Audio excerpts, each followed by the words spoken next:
1:31. Bienvenidos, buenas noches, amigos. En mis manos una página de la historia.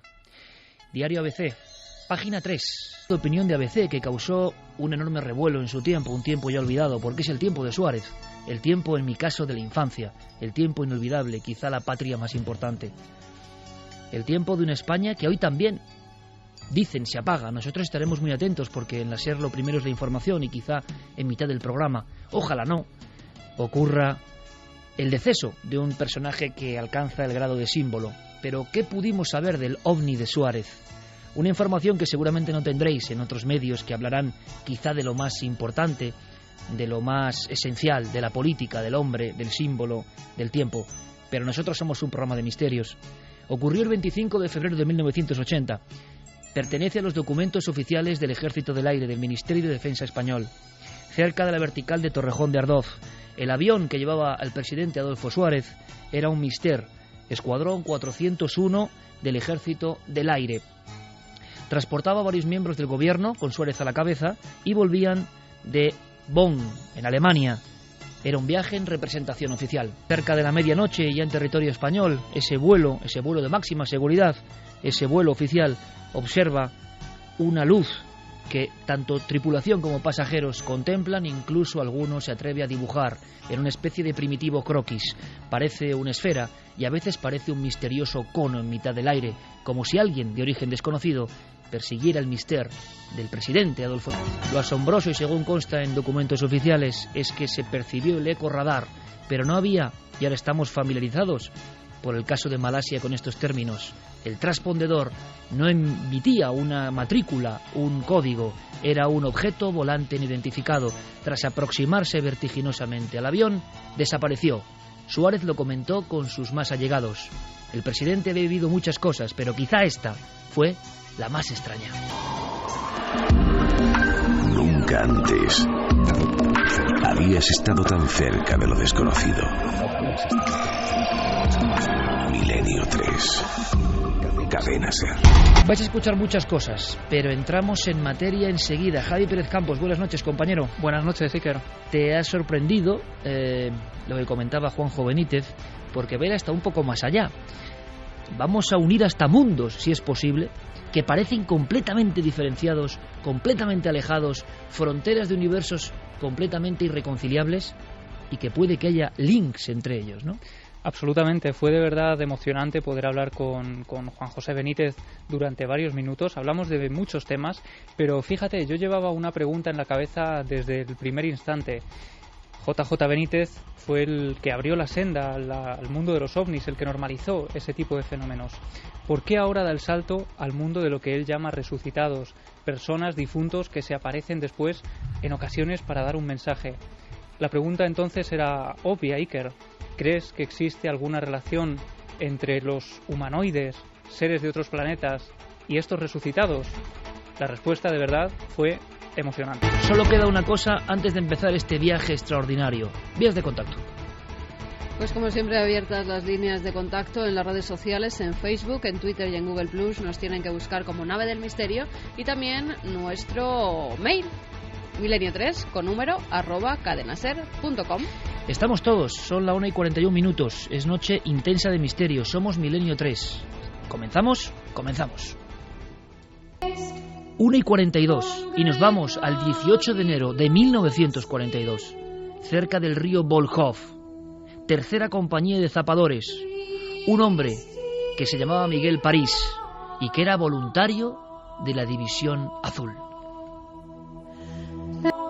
La nieve, la soledad más absoluta y un río que en gran parte de su transcurrir fluye casi helado. Un lugar que se parece mucho al infierno. Miguel París, tercera compañía de zapadores, ha tenido un encargo de sus superiores.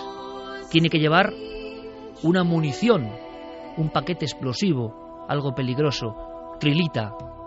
Tiene que enviarla caminando por la nieve hasta el puesto de mando de Novogrud.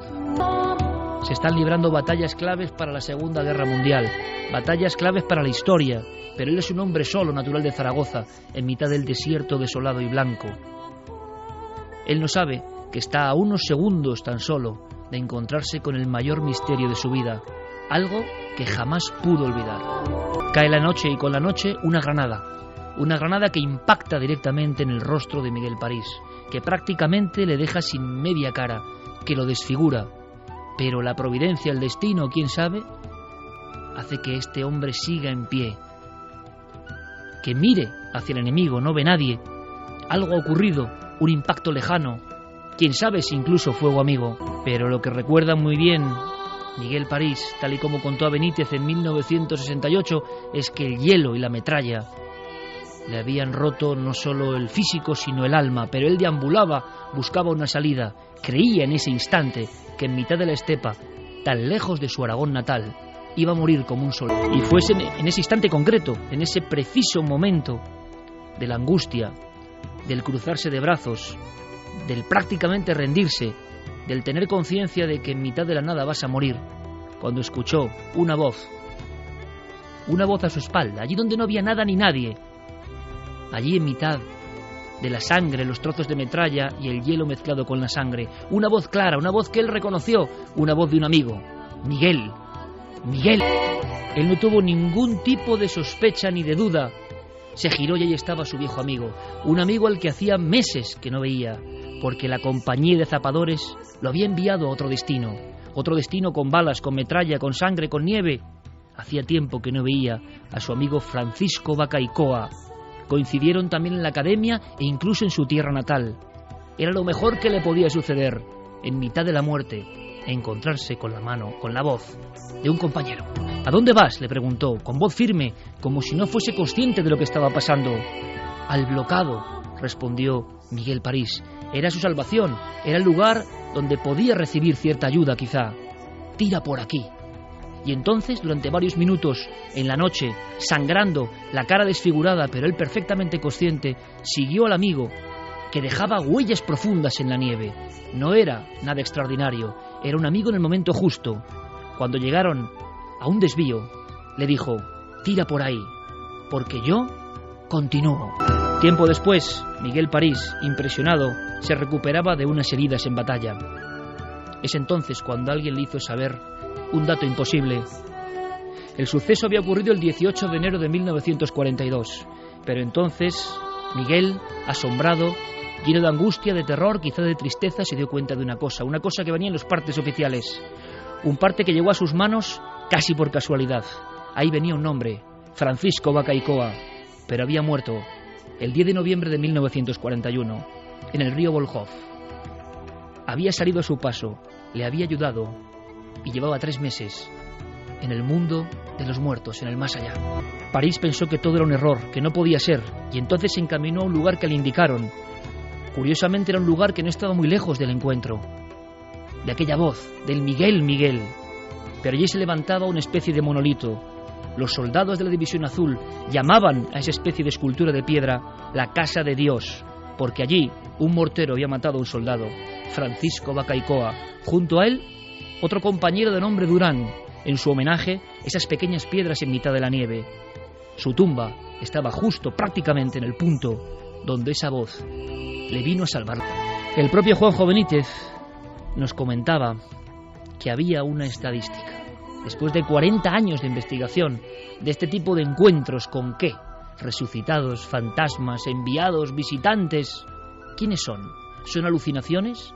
¿El estado de un estallido de una granada te permite alucinar de una forma fidedigna, clara, nítida? ¿Todo está en el cerebro? ¿O realmente aquel compañero de la juventud, como el tercer hombre que hablan tanto de él los alpinistas, vino a salvarle? ¿Vosotros qué opináis? Benítez habla sin tapujos y empezamos aquí la investigación de una estadística. Os va a asombrar.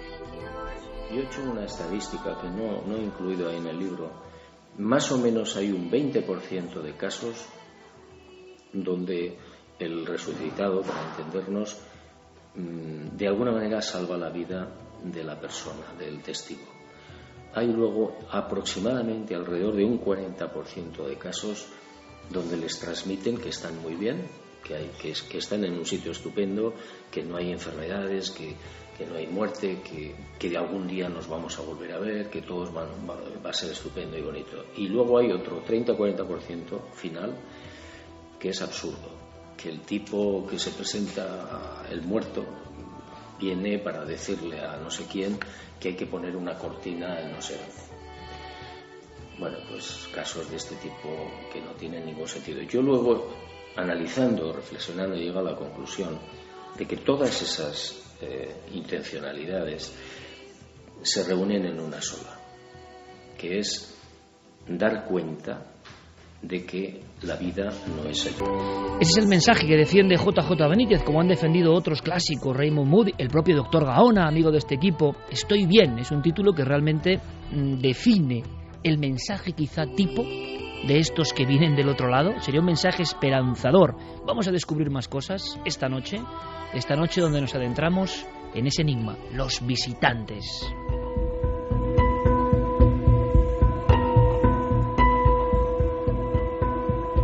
Y ese, Carmen, hay casos a un nivel de detalle, con un nivel de precisión. A mí el de Paco Bacaicoa, cuando lo leí es que se me saltaban las lágrimas, de verdad. Yo me imaginé la angustia de ese hombre solo y lo que él contaba. Y luego la hipótesis, la científica racional para algunos, la extraordinaria para otros.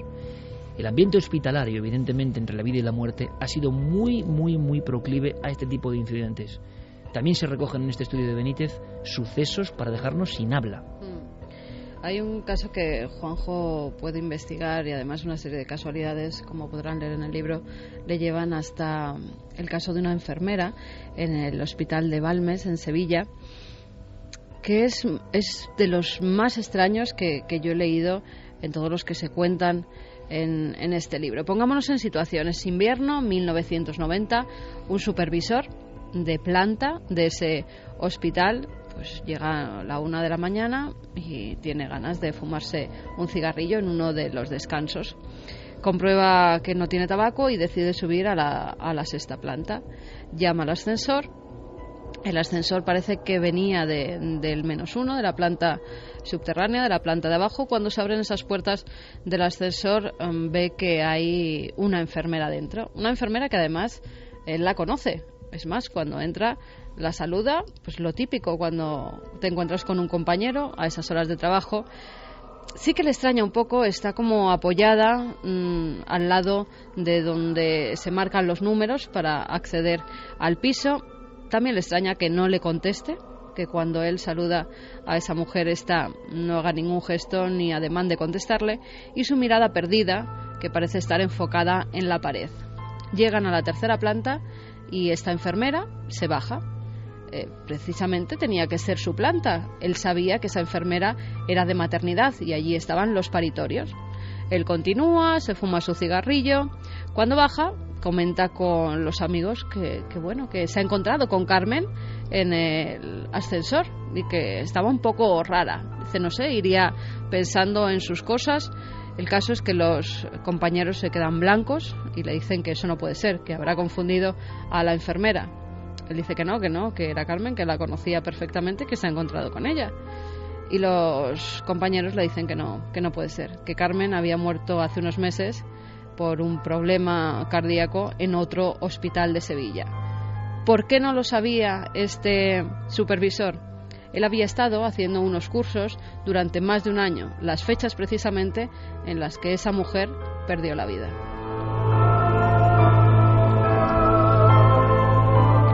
Pero no es la única persona que se encuentra con Carmen la enfermera. Unos meses después, una celadora llamada Esperanza, es febrero de 1991, le toca el turno de noche, está en urgencias y justamente a las 12 y pico de la noche entra una mujer que va a dar a luz. Inmediatamente los enfermeros que la traen le dicen que por favor que la bajen a urgencias.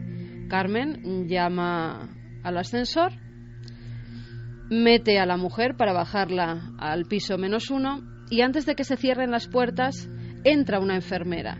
Justamente cuando entra esa enfermera, que ella describe como alta, muy alta y rubia, vestida perfectamente con el uniforme, pero sin ninguna insignia del hospital, dice que siente un frío helador. Es más, la mujer, la enfermera que entra, se da cuenta y le dice, hace frío, ¿verdad? Y ella contesta que sí. Podía hacer frío, era un mes de febrero, pero en el hospital la calefacción hacía que todas las enfermeras, los médicos, ella recuerda que iban en manga corta porque hacía un tremendo calor debido a esa calefacción. Cuando llegan al piso, esta celadora, por la urgencia que traía esa mujer, inmediatamente la saca del ascensor y oye cómo la enfermera, rubia y alta, esos pasos van detrás de ella. A ella la ha extrañado todo un poco. Dice que no se sentía bien desde el momento en que esa mujer entró al ascensor. Ella desde un primer momento piensa que algo no va bien y por eso su instinto hace que se vuelva justamente cuando salen de ese ascensor. Cuando se vuelve, esa mujer, que identifican más tarde como Carmen, la enfermera rubia con la que ya se había encontrado el supervisor, ya no estaba, se había esfumado, había desaparecido. Escuchemos de nuevo a Juanjo Benítez, a JJ Benítez, hablando del plan del diseñador. Es curioso porque así como en el trabajo hay una gran cantidad, una profusión de casos, de auténtico archivo de casos que le han ido llegando en 40 años, resulta que nosotros queríamos combinar todo esto, Javi, con un poco de reflexión, con un poco de profundidad, con un poco de filosofía y, si es posible, del propio Benítez, ¿no? Claro, era lo interesante. Para conocer los casos estaba el libro, pero lo interesante de hablar con Benítez era conocer qué le había supuesto a él esta investigación de cerca de 46 años. Una investigación que desde luego se apartaba por completo de todo lo que él había publicado hasta la fecha, una investigación que él ha llevado en silencio precisamente para intentar llegar al fondo de la verdad de todos estos asuntos, y la verdad es que impresiona mucho ver la profunda reflexión. Por lo menos yo, que he leído casi todos los libros de Benítez, no conocía ese lado tan profundo respecto a la vida y a lo que hay más allá de ella. El que diseñó la vida lo hizo de forma que pensáramos que es lo último y lo único que hay. Y no es cierto.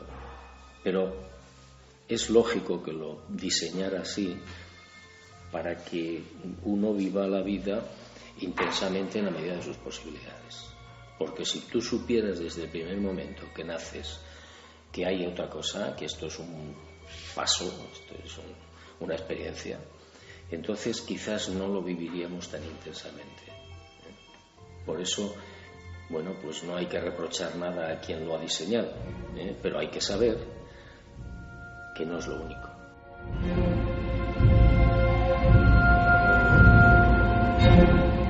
Sin embargo, Benítez añade algo más en sus reflexiones, que vamos a ir trufando todo este dossier con ellas.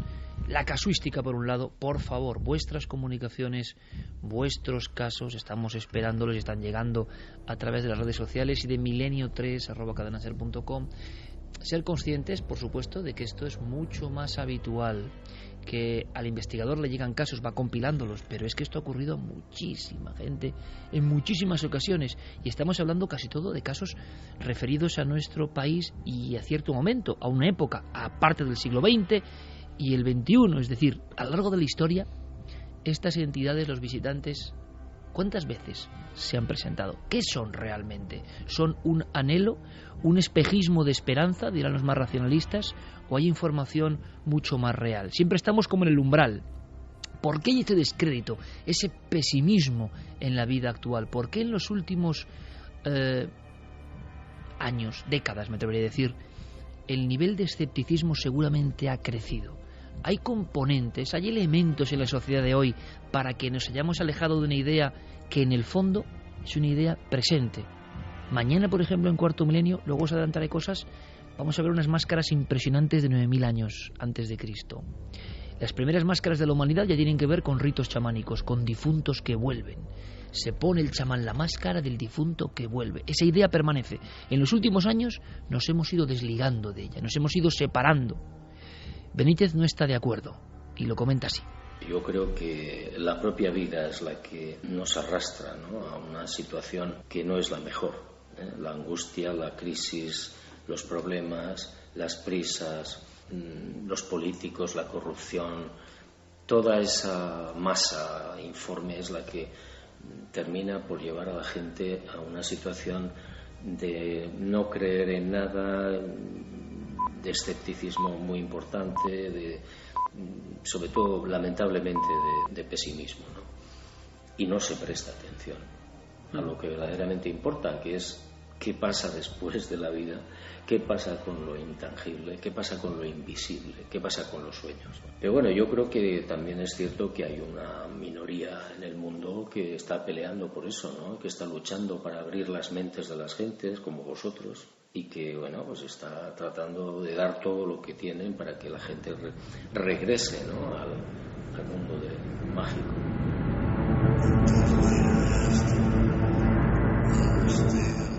Regresar al mundo de lo mágico, pues sí, Juanjo, es nuestra misión. Estamos muchos embarcados en este proceso.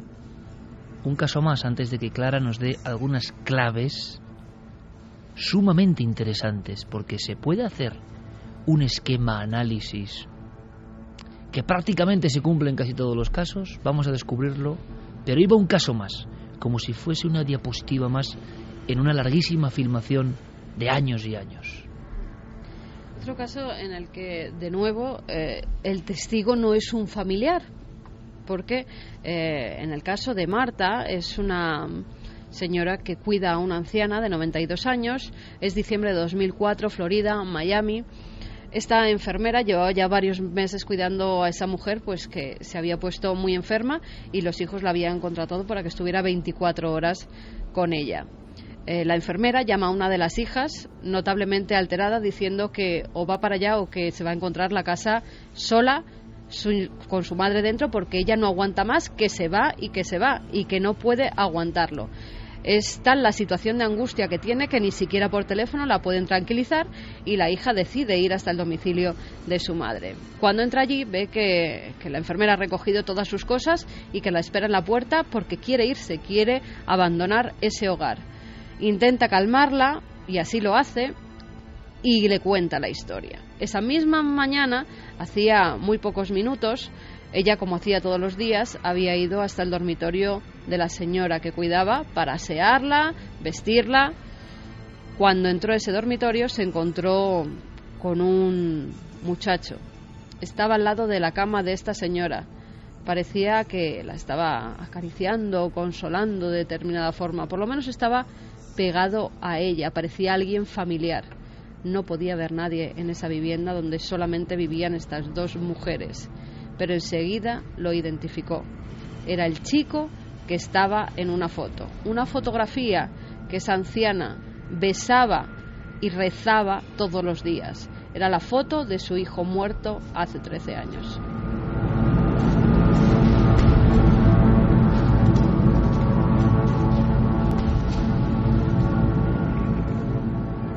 Un posible esquema, decíamos, Clara, dentro de esta incongruencia, esta irracionalidad, estos casos aparentemente espurios, incontrolables, que no se someten a ningún análisis, que es imposible, y sin embargo hay algunas coordenadas muy interesantes, ¿no? Sí, porque en muchos de estos casos se repiten una serie de características que no solamente en los casos que recoge Benítez, que son muchísimos, ¿no?, sino en otros casos que hemos podido conocer nosotros de primera mano. Y esas constantes suele ser, además lo hemos visto ya en los casos que ha comentado Carmen, en el primero de ellos, ¿no?, el frío. Cuando aparece ese ser, sea conocido o no, sepamos que esté muerto o no, parece que ahí se manifiesta un frío que califican todos como que se te mete en los huesos y que es un frío que no lo han sentido nunca, ¿no? Otra de las cosas es que cuando el difunto comunica o algún tipo de mensaje, que no siempre sucede así, como hemos visto por ejemplo en el caso de la enfermera, que es muy desconcertante porque ¿qué sentido tiene esa aparición si no dice absolutamente nada ni presta atención a quienes están en el ascensor, ¿no? Pero cuando comunica un mensaje, el difunto, muchos comentan que le ven mover los labios, a veces no, pero lo que sí tienen claro es que lo que dice, el mensaje que transmite, lo oyen en su mente, en su cabeza, como una especie de telepatía entre el visitante y el testigo. Otra de las cosas que parece que se repite bastante es la ausencia, y esto lo hemos visto muchas veces tanto en Milenio 3 como en Cuarto Milenio, ¿no?, con casos que testigos que nos explican que no le veían las extremidades o al menos los pies, y que incluso algunos de ellos dicen que el muerto parece levitar o flotar en el aire, como si estuviera a veces han hecho cálculos, ¿no?, de la altura, y por ejemplo el difunto no era demasiado alto y sin embargo llegaba casi al techo, ¿no? También tenemos que una cosa muy interesante, ¿no?, y es que el aspecto que presentan, no en todos los casos, pero en muchos de ellos el aspecto es un aspecto cuidado. Las personas, por ejemplo, aparecen los hombres afeitados, con unas características de edad más jóvenes de cuando murieron, como dando su mejor imagen, dando su mejor reflejo, sí, de cuando estaban en su plenitud en la vida, ¿no? Y esto les también notan como una siempre sonriendo, la mayoría de las veces sonriendo, transmitiendo tranquilidad, paz, amor, ¿no? Como si estuvieran bien. Que esa es una de las cosas que también manifiestan, no siempre, pero algunos de ellos, el mensaje que dan cuando lo dan es el de que están bien, es un mensaje tranquilizador de, ojo, que no os preocupéis por mí, no lloréis por mí, que estoy bien. Por otra parte, también a veces, no estos en todos los casos, pero en algunos de ellos, el visitante conoce información que el testigo desconoce en ese momento o que aún incluso no ha ocurrido. Es decir, como anunciar la muerte de alguien y que después sucede, ¿no? Claro, el problema es cuando tú estás hablando con alguien y no sabes que esa persona ha muerto. Entonces te da esa información y dices, bueno, ¿y esto? ¿Por qué? Y es tiempo después cuando esto se cumple, ¿no? Luego hay otra cosa que es interesante, ¿no? En muchos de estas apariciones, visiones, encuentros, visitas, como queramos llamarlo, el testigo suele encontrarse en una situación atribulada, en una situación en que algo le ocurre, tiene algún pesar, ha ocurrido una desgracia o tiene un dilema en su vida, tiene algo importante que resolver, algo que no sabe cómo afrontar, ¿no? Otra de las cosas que parece que repetirse es que el visitante a veces irradia luz, incluso varias capas de luz, o está asociado a fenómenos relacionados con la luz, como bolas de luz, como que se desplazan y que desaparecen o que se desmaterializan, o como directamente irradiar luz en el propio. Por eso saben que es algo anormal, que están viendo algo anormal, que no es la visita de una persona corriente, ¿no? Y luego está otra cosa muy interesante, la naturaleza esquiva del otro lado, ¿no? Que esto se podría debatir, yo creo que deberíamos de incluso hacerlo, ¿no? Opinar, porque en ese otro lado parece existir, por lo que se desprende de esas comunicaciones, una cierta jerarquía. O sea, no es todo el libre albedrío, hay alguien que manda y que en cierto modo censura, que impide a veces conocer detalles del otro lado, que se le pregunta por ese otro lado y si bien sonríe pero no contesta, o contesta de manera esquiva, o bueno, da algún detalle pero no entra en esas valoraciones, ¿no? Esto es algo que a mí siempre me ha inquietado, ¿no? Porque si todo aquello es tan maravilloso, si están tan bien, si el otro lado nadie juzga a nadie, esa censura, ¿por qué existe?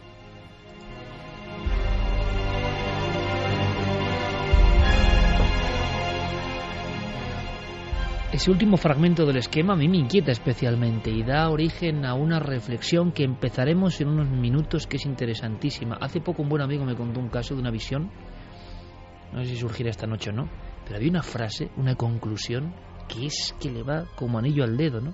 Es un mundo prohibido, es un mundo, un universo prohibido, prohibido para nosotros, pero quizá nunca lo podamos entender. Pero vayamos, por ejemplo, a un caso recogido por nosotros para, por supuesto, acumular algo en esta investigación, porque el libro de Benítez, Estoy bien, se incorpora a toda una corriente que lleva unos años, que también sería santo y digno de reflexión, como un tema que estaba prácticamente desprestigiado, defenestrado, los ecos de Raymond Moody eran muy lejanos. Poco a poco, yo creo que el salto del doctor Gaona con su libro es muy importante. Hablábamos de Van Lommel, hablábamos de Penny Sartori hace no mucho tiempo, hablamos de voces que claman en favor de esta fenomenología. Eso se va incorporando. y poco a poco, y quizá ocurra, haya un cambio de concepto, como lo hubo en los años 70 con el libro de Moody, en torno a la muerte y sus límites, ¿no? Y lo que significa. Pero, si me permitís, porque estoy seguro de que queréis escucharlo, vayamos a un caso concreto. Además es una compañera, una colega del País, Javier. Sí, es una periodista que durante años, durante varios meses ha trabajado en el periódico El País, ha escrito importantes reseñas de todo tipo. Ella en julio del año 2007 tiene que someterse a una complicada intervención de neurocirugía, una intervención de la que por fortuna sale ilesa, pero sale, fíjate, con un aprendizaje extra, con un valor añadido que ella no esperaba tener en ese momento. Quizá que choca incluso con esa personalidad pragmática de un periodista que se dedica a la información habitual, ¿no? Y es sorprendente, Iker, porque ella había llegado a asumir eso que para cualquier otra persona sería algo imposible. Para ello tenemos que, decíamos, ¿no?, viajar a ese mes de julio del año 2007. Ella ya ha sido intervenida, está en la UCI, durante 24 horas tiene que estar en observación, y tenemos que imaginarla en esa camilla, conectada a todo tipo de máquinas que están velando por su salud. Y ocurre algo cuando, durante la visita de sus padres, unos instantes antes, ella empieza a ver algo muy extraño. Cuando yo me desperté la primera vez de la anestesia, alrededor de mi cama pues había 3 luces muy brillantes que se movían y que a mí me daban mucha tranquilidad y mucha paz. Y cuando pasó mi madre a verme qué tal estaba, le dije: mamá, no te preocupes, que hay aquí 3 luces que yo creo que son los abuelos y me están cuidando. Esa visión era una visión amable. Sus padres decían que no eran capaces de ver esas luces. En un principio incluso su lógica les insta a pensar que son producto de la anestesia y de la complicada intervención a la que ha sido sometida. Sin embargo, hay una escena que, fíjate, choca, ¿no? Porque ese lado amable del misterio de repente adquiere un cariz mucho más inquietante. Se apagan las luces de la UCI, ella se queda casi completamente sola en ese lugar, solo se escuchan de fondo el sonido de las máquinas, los pitidos, y de pronto, en medio de su sueño tranquilo, algo la despierta.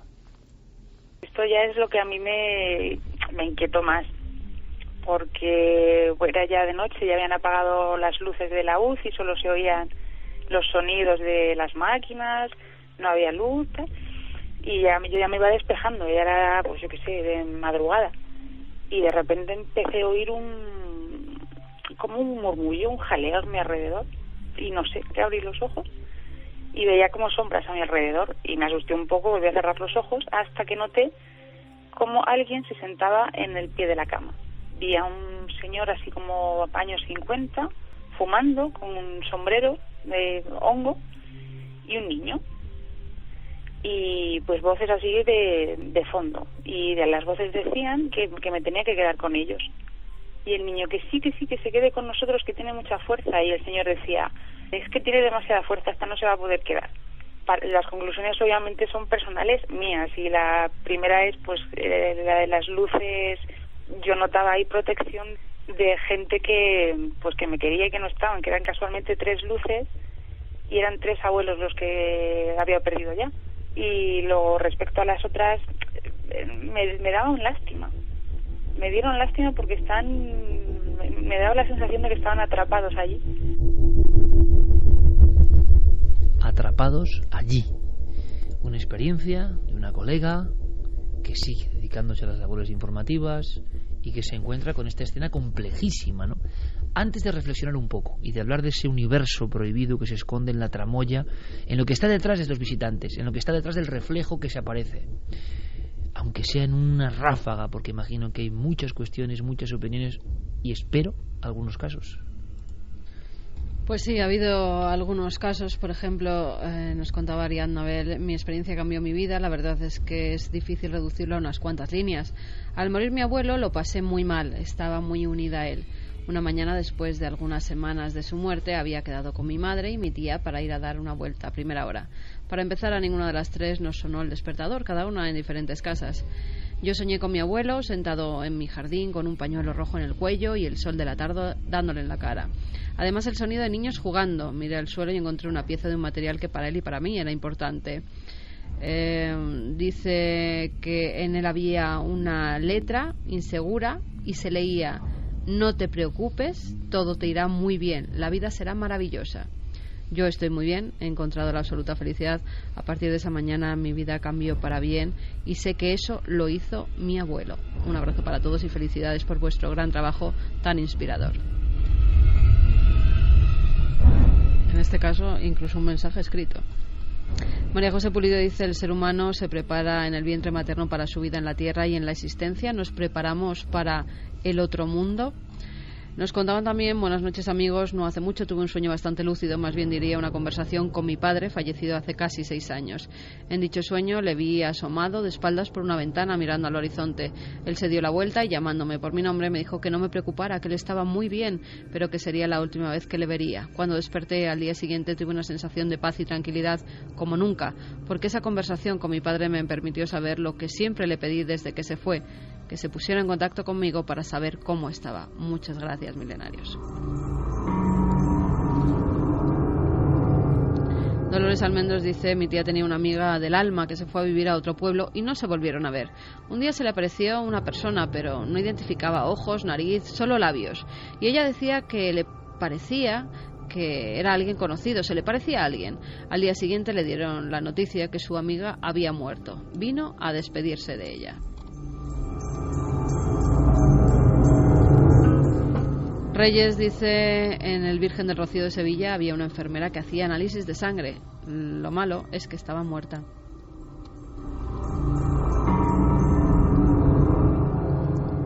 Lucía Pinazo dice: da mucha esperanza ver que el 60% de las apariciones son para algo positivo. Nos demuestran que no hay que temerlas.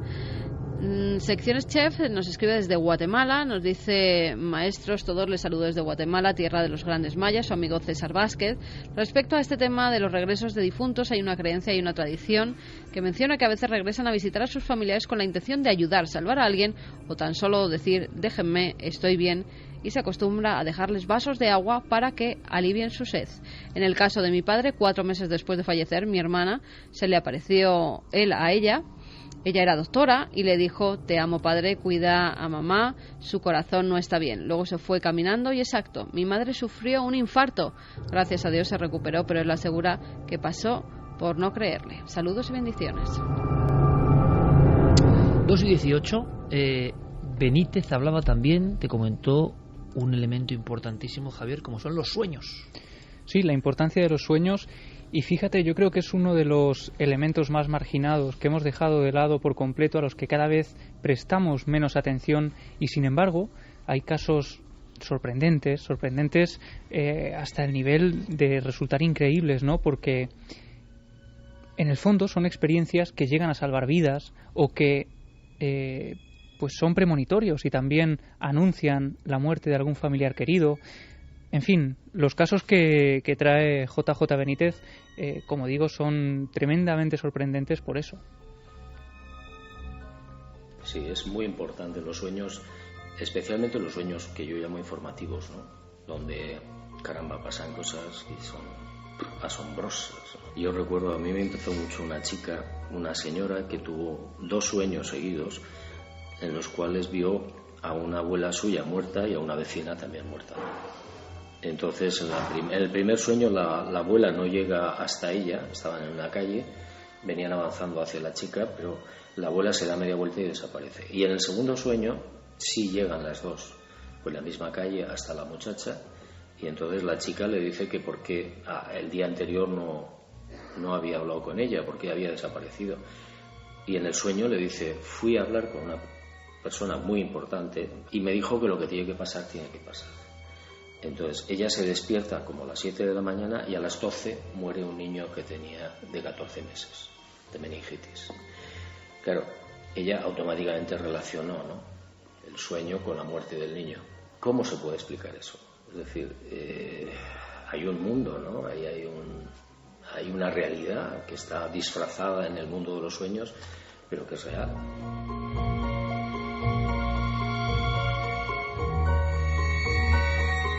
Mundo de los sueños que se habla entre nosotros, se abre, se extiende como una especie de pergamino con mucha información donde muchas veces aparece esa censura o ese mundo prohibido, lo decíamos.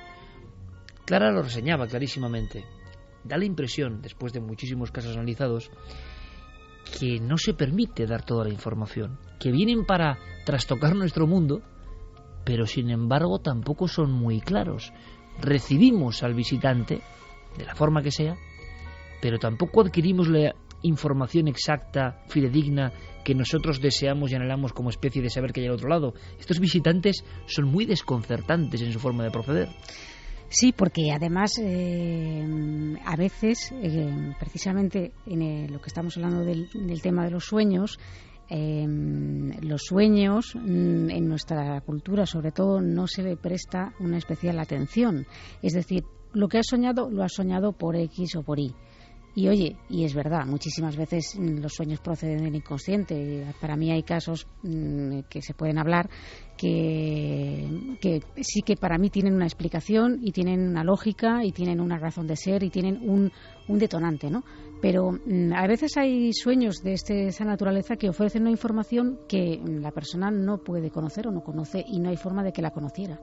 Y esos casos desconciertan mucho, pero por otra parte no son mensajes muy claros, efectivamente. Parece como si esos mensajes nos hicieran dudar, ¿no? Es decir, bueno, habrá sido un sueño. ¿Hay experiencias personales, incluso dentro de miembros del equipo, se pueden contar, a veces a través de sueños, pero parece que estos fenómenos llegan a través del sueño también, ¿no? Con una enorme nitidez para plasmarse y darnos cierta información.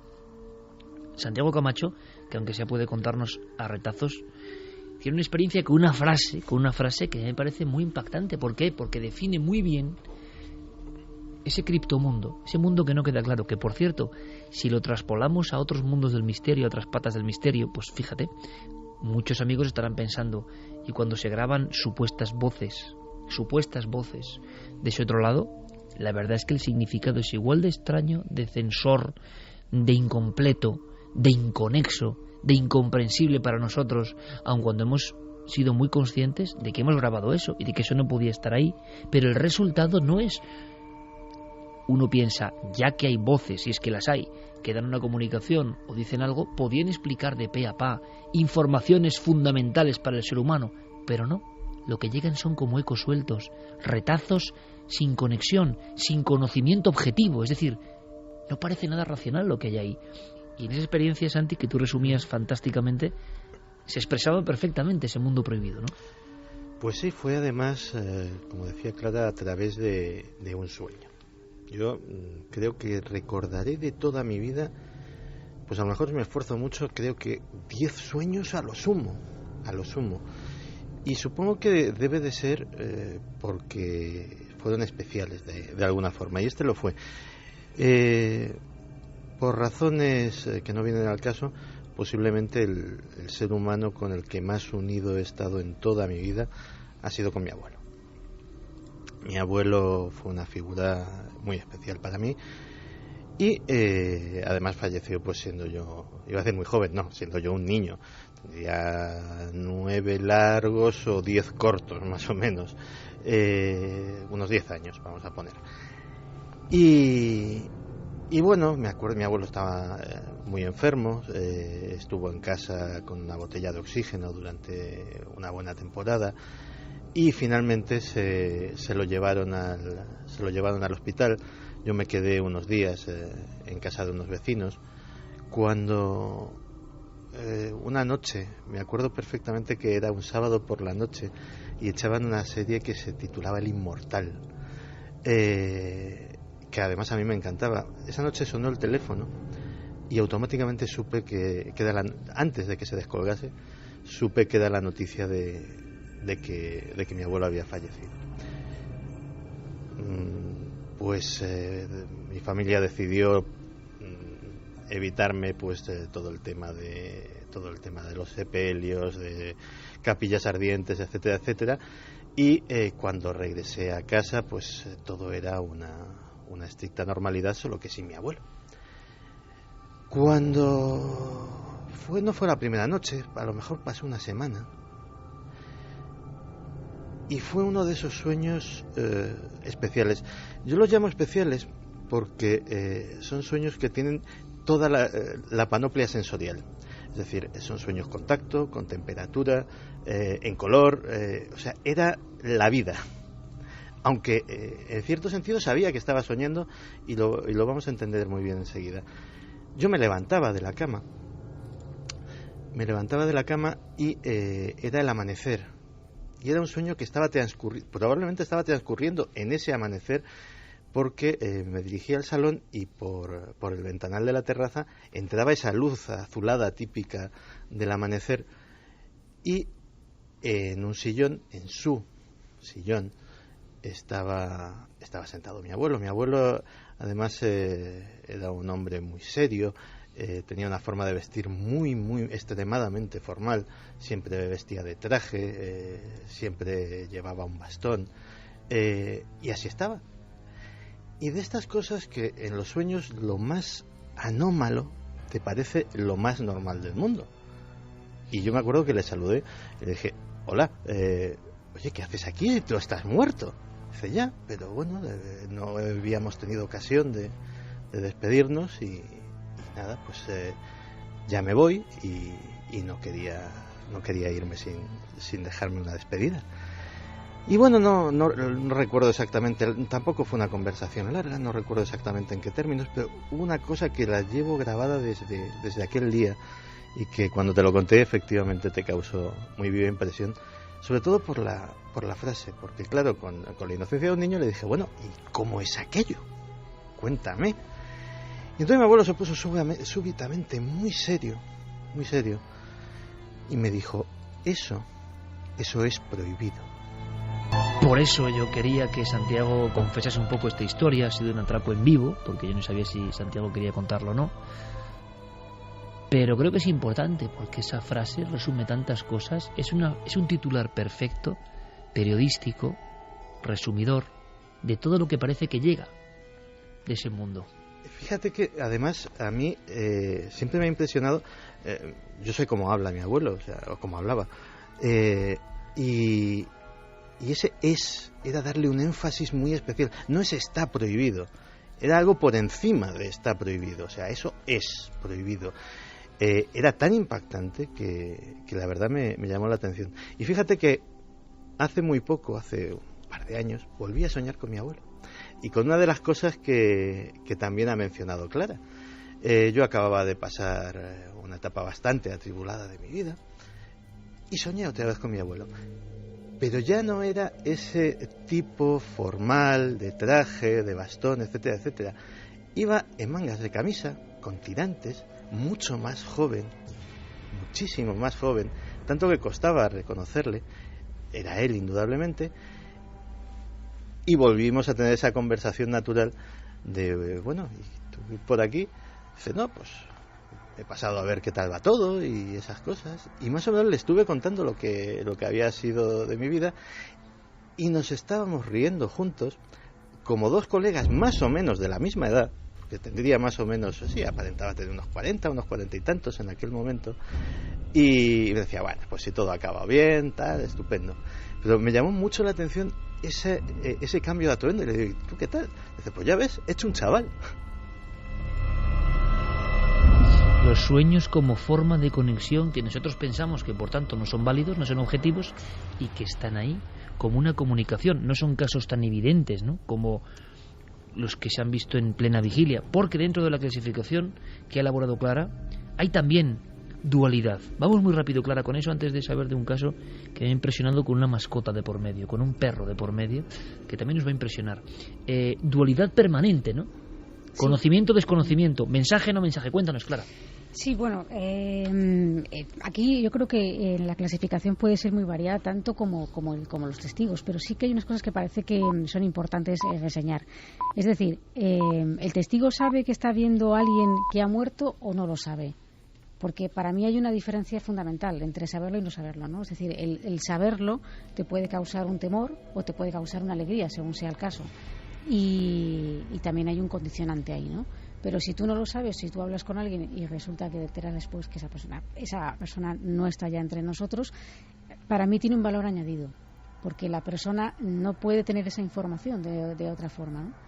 Luego está lo que decíamos, ¿no? Las apariciones en las que son en vigilia o durante el sueño.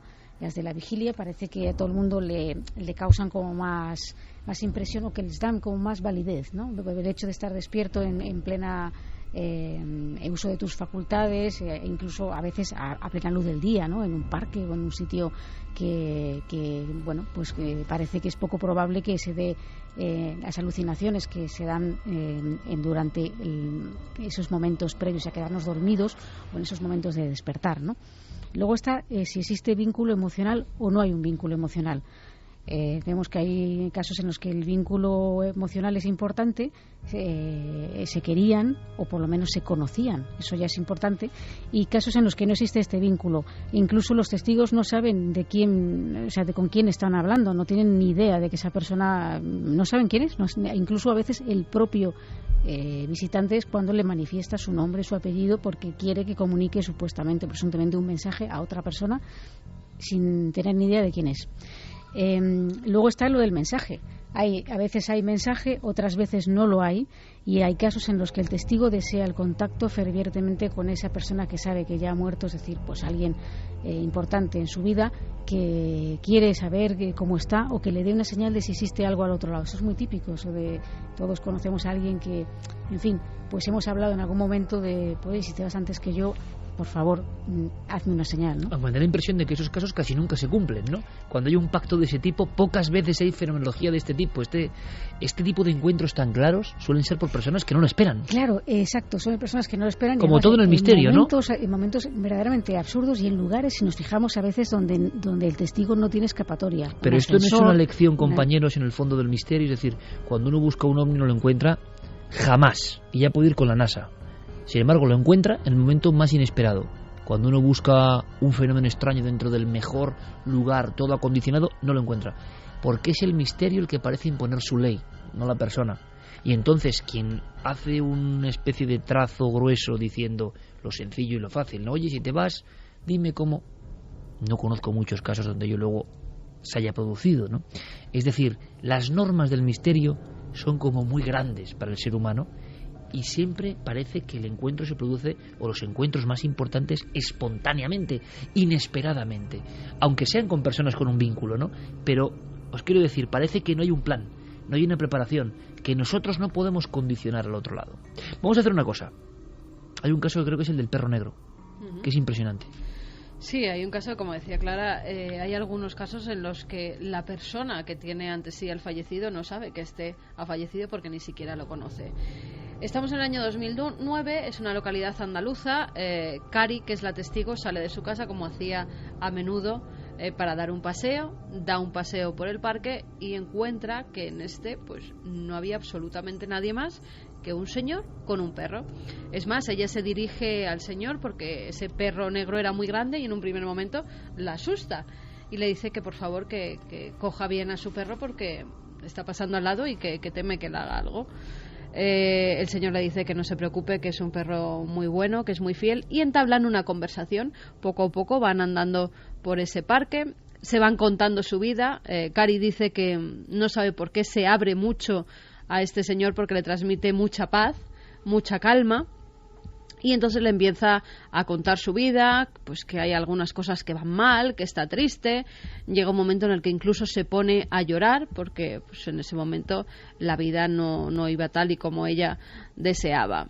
Este hombre también parece abrirse a esta chica que acababa de conocer y le dice que en su familia pues que también están pasando un mal momento, que sobre todo su mujer está muy triste porque han perdido a un hijo en un accidente de tráfico. Se despiden, esta mujer de nuevo dice que cuando se despide de él, no sé por qué, se vuelve para ver por dónde se ha ido con su perro y ya no ve a ese hombre, pero no le da más importancia. Y a las 3 semanas, volviendo a ese parque, la chica ve de nuevo al perro y lo reconoce. Pero en esta ocasión, la correa la lleva una mujer. Empieza a entablar una conversación con ella y le dice: yo a este perro le conozco porque hace 3 semanas lo vi aquí, que lo llevaba a un señor, y es más, en un principio me asusté, pues fíjate, qué perro tan grande.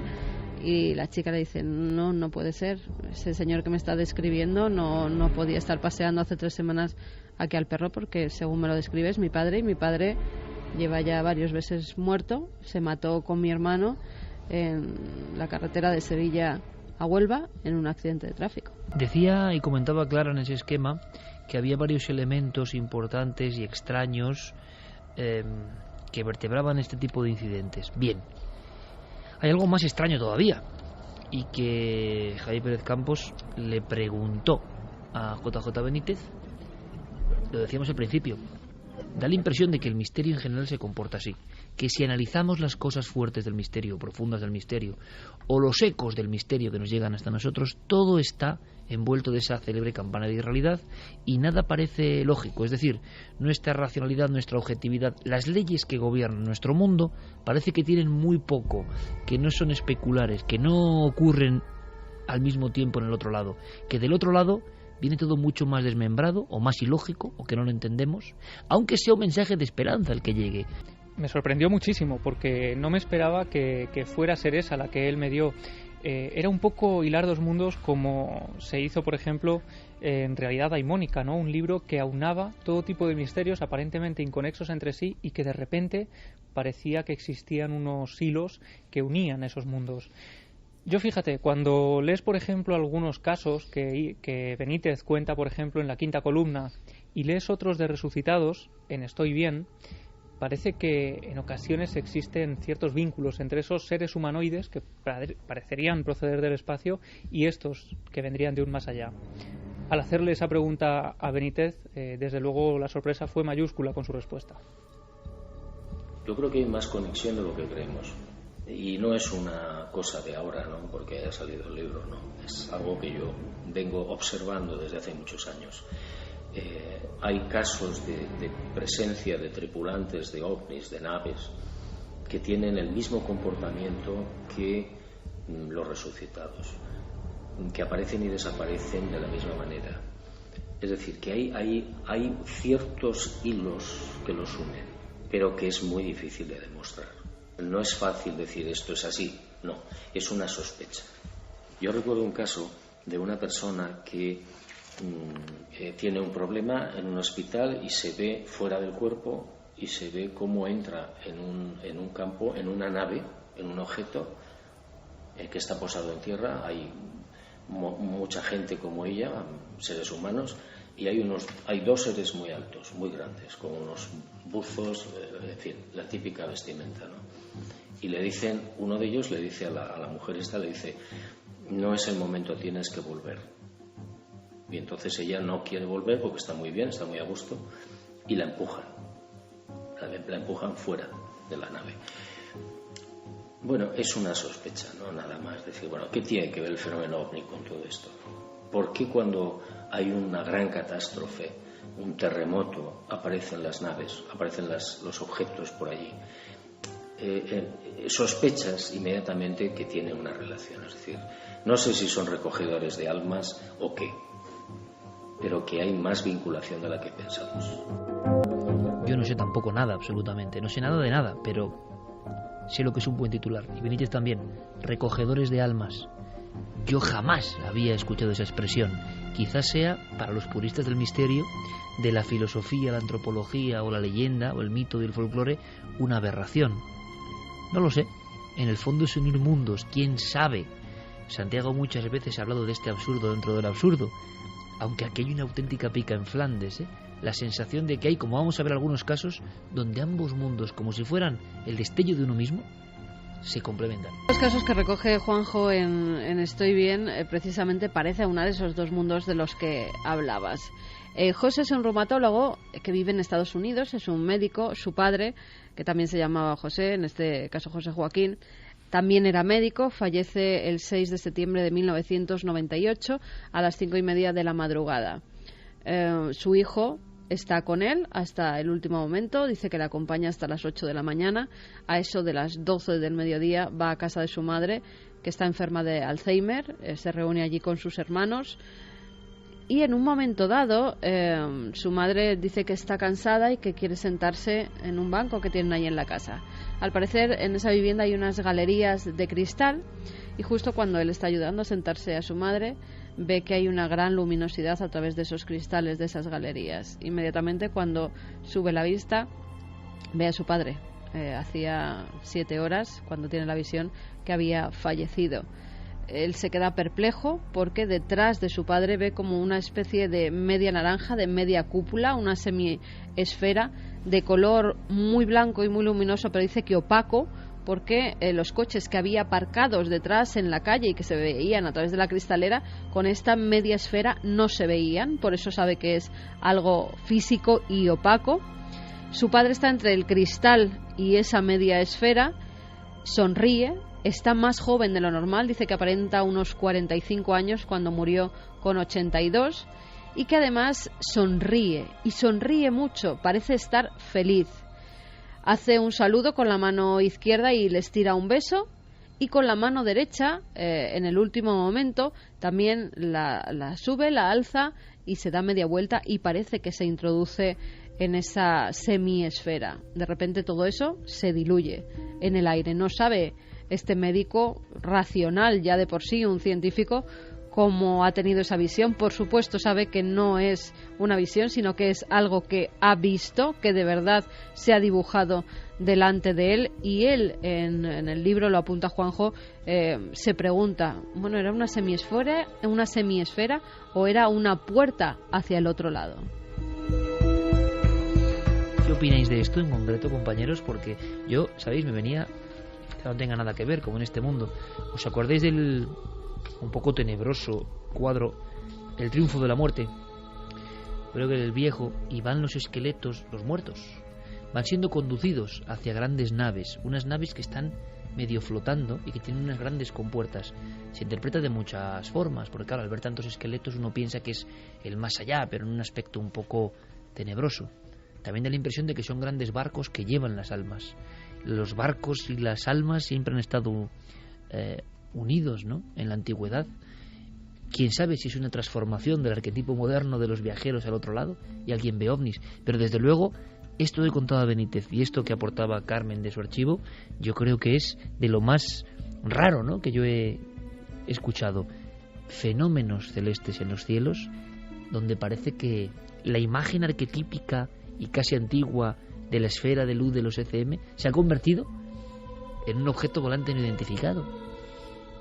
Es casi difícil hasta opinar, ¿no? Caramba, sí, es muy complicado opinar, pero es que sabemos tan poco de ese viaje.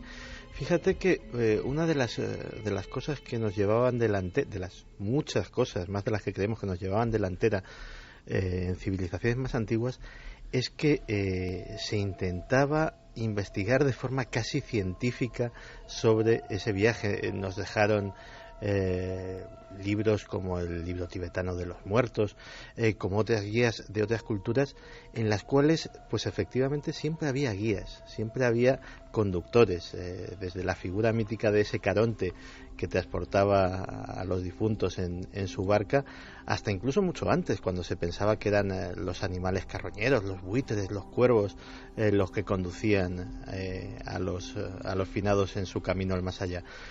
Pues quién sabe, a lo mejor resulta que hay conductores, a lo mejor resulta que sí que es un viaje y que sí que necesitamos un guía y hasta que puede que un vehículo.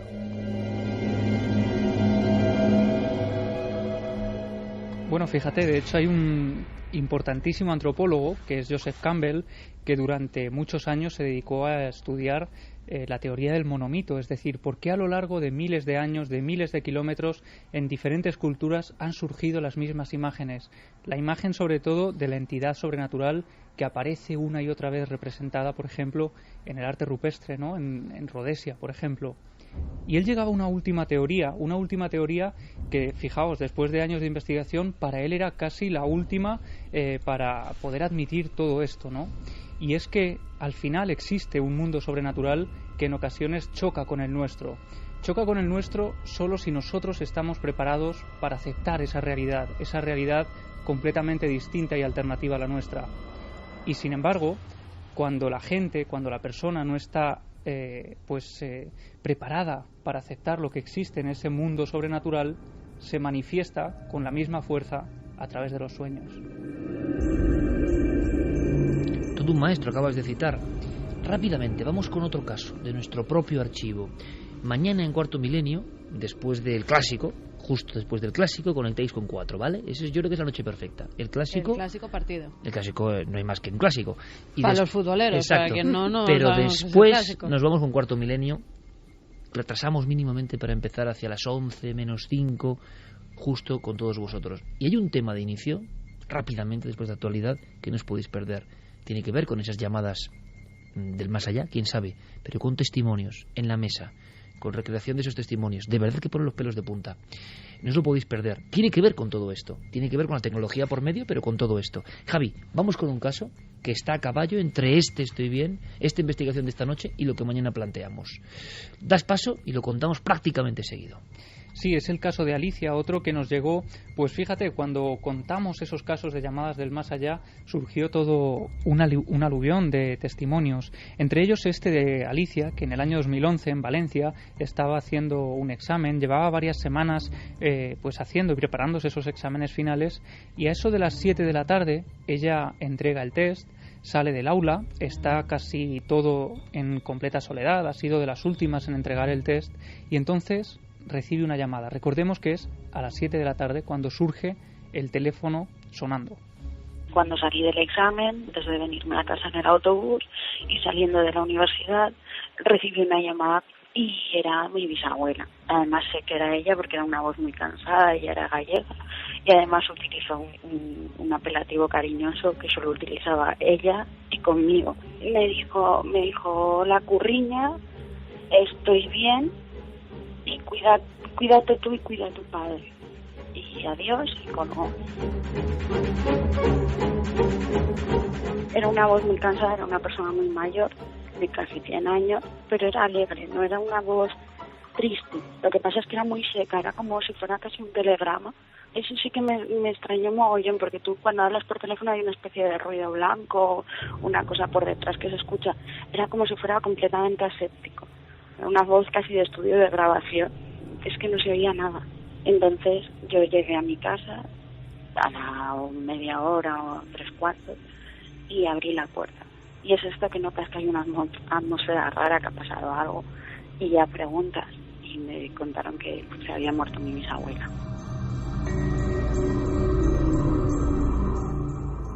Pregunté a qué hora se había muerto y me dijeron que se había muerto a las 3 de la tarde.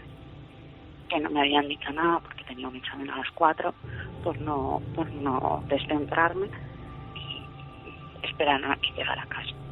A mí aquello la verdad es que me dejó una sensación de extrañeza. No compartí nada con mi familia en ese momento. Tampoco me apetecía, era algo que si me ha llamado a mí será por algo. Yo creo que mi familia ha habido muchos problemas y la única parte de la familia casi con la que hablaba era con nosotros. Yo creo que me llamó a mí precisamente porque soy la persona que menos metida está en esas movidas y esos rollos, y era la forma más aséptica de decir estoy bien. Yo creo que esta música de Connie Dover nos pone en la frecuencia mental exacta para darnos cuenta de ese mensaje que coincide además con el libro que hemos intentado examinar para todos vosotros. El mensaje que se repite desde el principio del tiempo, el mensaje que podemos entender, el mensaje quizá más importante. Es un reflejo, es un acto propio del anhelo del ser humano, es una alucinación condicionada porque queremos intentar soñar con que ese otro lado es feliz. Los científicos podrían decir, los científicos más ortodoxos o menos cercanos a lo sobrenatural, ¿es todo un espejismo, un engaño, un deseo, un simple deseo del ser humano? ¿O hay algo más? Y por supuesto, queríamos también cerrar este vínculo con una conclusión, con una frase final, con la reflexión que tiene que ir incluso por encima de los propios casos. La gente tiene ese temor, es decir, bueno, cuando llegue ese momento, ¿qué va a pasar? Y otros, precisamente por todo lo contrario, piensan que es el momento final donde se apaga la luz y no hay nada más. Una de las razones también de Estoy Bien es combatir eso, ¿no? Es decir, usted puede tener la seguridad después de leer esto de que no es así. No es así, es decir, hay vida, usted va a seguir vivo, piense lo que piense, haga lo que haga y diga lo que diga. Y no tiene nada que ver con las tradiciones, no tiene nada que ver con las religiones, ni con las historias eclesiásticas, nada. Es un lugar plano, mundo, no sé cómo llamarlo, desconocidos para nosotros, al que no hemos tenido acceso todavía, como durante muchos siglos no se tuvo acceso a la Luna, sin embargo es real, está ahí, o América. Entonces son dimensiones desconocidas a las que quizás algún día podamos llegar mecánicamente, no lo sé. Y la muerte no es más que un mecanismo muy breve, de décimas de segundo, para poder hacer el salto. Para dar el salto, para catapultarse al mundo de luz o quizá mundo de oscuridad. ¿Por qué? Porque quizá dependiendo de lo que hayamos hecho en nuestra vida, ese salto sea un universo diferente. Otro de los mitos o verdades que se repiten a lo largo de los siglos es que hay dos mundos, dos universos diferentes según cómo hayas obrado en la vida. ¿Quién sabe? Vamos con los últimos mensajes que nos llegaban. En el libro de Juanjo no hay ningún caso. Me ha extrañado de personas que hayan vuelto contando algo oscuro. Son todos, precisamente ese título lo muestra, ¿no? Estoy bien. Son todos casos en los que los difuntos o presuntos difuntos que se aparecen aseguran que hay un más allá que es bueno. También hay que tenerlo en cuenta. Sí, bueno, yo además le preguntaba por eso y decía que él solo había recogido 120 casos aproximadamente, pero tenía miles de ellos y en ninguno de ellos, o en muy pocos, aparecían mensajes negativos. Se repiten las investigaciones del doctor Enrique Vila, del doctor Gaona, del doctor Betes de Toro, de Raymond Moody. Hay un mínimo porcentaje en los cuales parece que la experiencia es negativa, pero hay que decirlo, mínimo porcentaje. Nos escribía Sarajea, dice: yo me quedé sin madre con 14 años y en muchos momentos me hizo saber que estaba, pero en el año 1992 me tenían que realizar una operación de columna bastante seria que iba a durar unas 18 horas, pues era la primera que se realizaba en España. Estaba prevista para un martes y la noche del viernes al sábado, sobre las 2 de la mañana, me empezó a entrar un sueño extraño. Veía a mi madre que empezaba a hablarme y me enseñaba toda la UCI y me explicaba qué era lo que iba a pasar si me operaban. Me decía que le tenía que decir al médico que lo iba a realizar, cómo se llamaban las enfermeras de la UCI, que su vida corría peligro y mi vida aún es larga, pero que estuviera tranquila, que ella estaría siempre en esa operación, que siempre estaría con ella, al igual que todos los seres que ya partieron. Para mí eso fue como un recorrido normal, pero pasaron más de 8 horas. Desperté con una paz y al final, cuando entré al quirófano, lo hice con la mayor confianza. Contra el dictamen de los médicos aún tiene problemas, pero anda, después de esa terrible operación. Último mensaje que resume prácticamente todo. Ahora las noticias, toda la información, y después regresamos. Un asunto que viene de antiguo, pero que, como si fuera un Guadiana, de vez en cuando vuelve a saltar a la palestra. En España, en las últimas horas ha habido noticias de este tipo. Viajaremos hoy a Castellón, un lugar donde no es muy peculiar tampoco que haya sucesos de tipo ovni, pero la noticia ha estallado en Segorbe y queremos saber qué ocurre, qué pasa.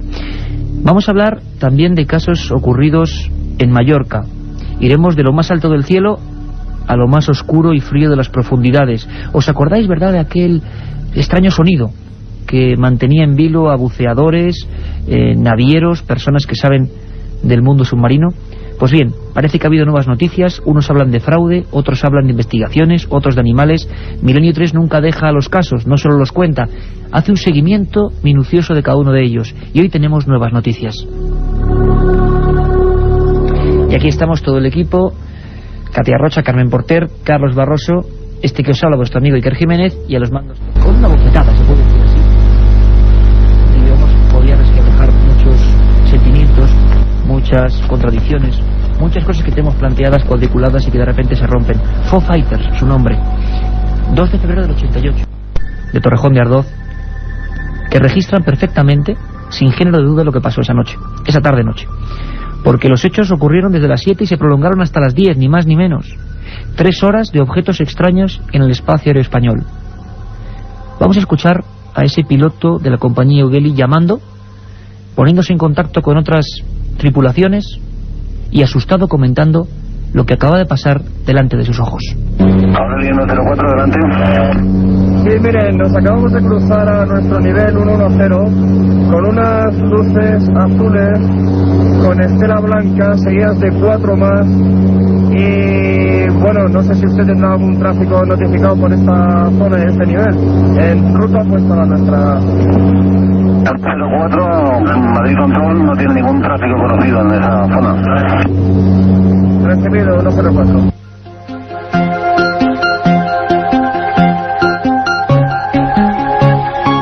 Extrañas esferas de fuego en nuestros cielos.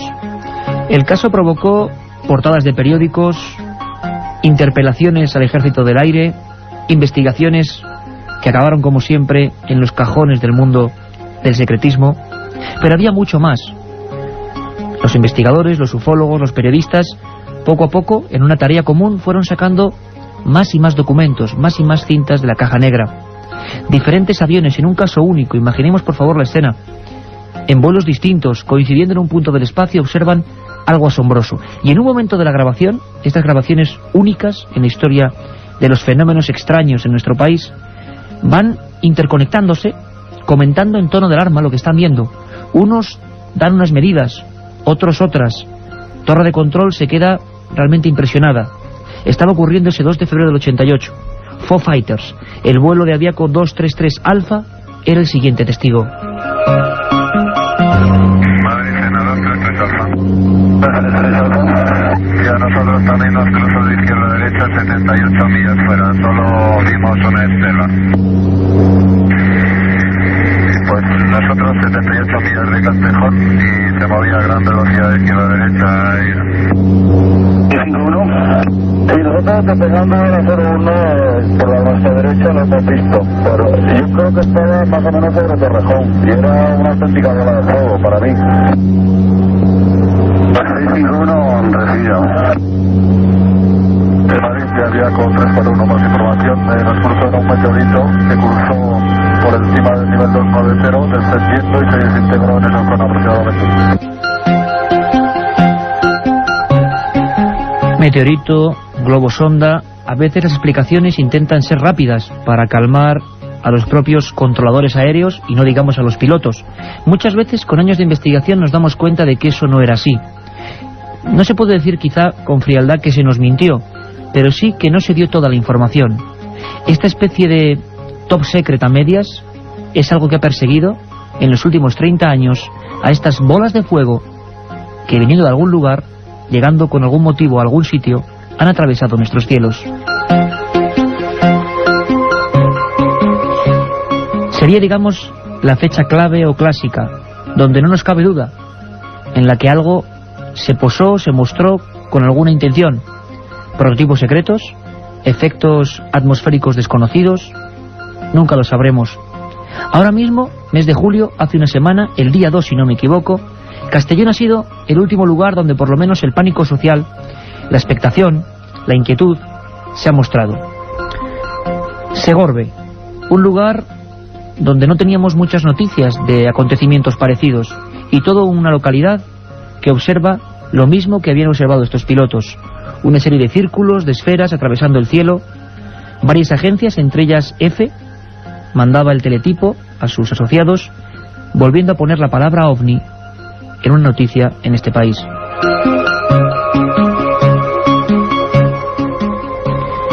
Nuestros compañeros de Segorbe, de Cadena Ser Castellón, nos resumen la historia Alejandra Mariner lo hace de esta forma.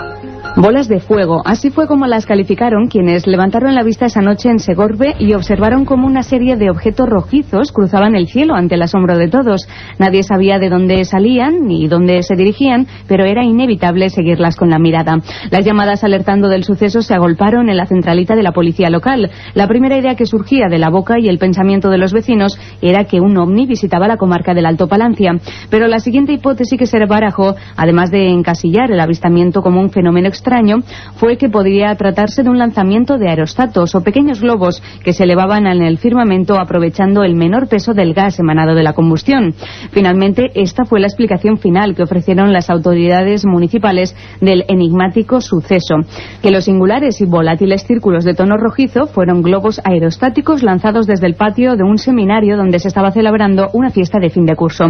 Esta fue la versión oficial, como decimos, aunque ningún representante del seminario llegó a confirmarla, pero al menos sirvió para convencer a algunos, que no a todos, los que aquella noche vieron algo insólito volar sobre el limpio y estrellado cielo segorbino. La otra realidad.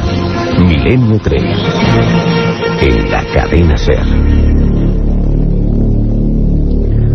Ocurría apenas hace una semana, de nuevo las preguntas en las calles, en las ciudades, de nuevo la inquietud, las polémicas entre personas que creen. Yo creo que esto no es cuestión de creencias, sino de descubrir si hay una verdad, si los casos son explicables, y Milenio 3 quiere estar siempre ahí, cuando los casos son misteriosos o se resuelven.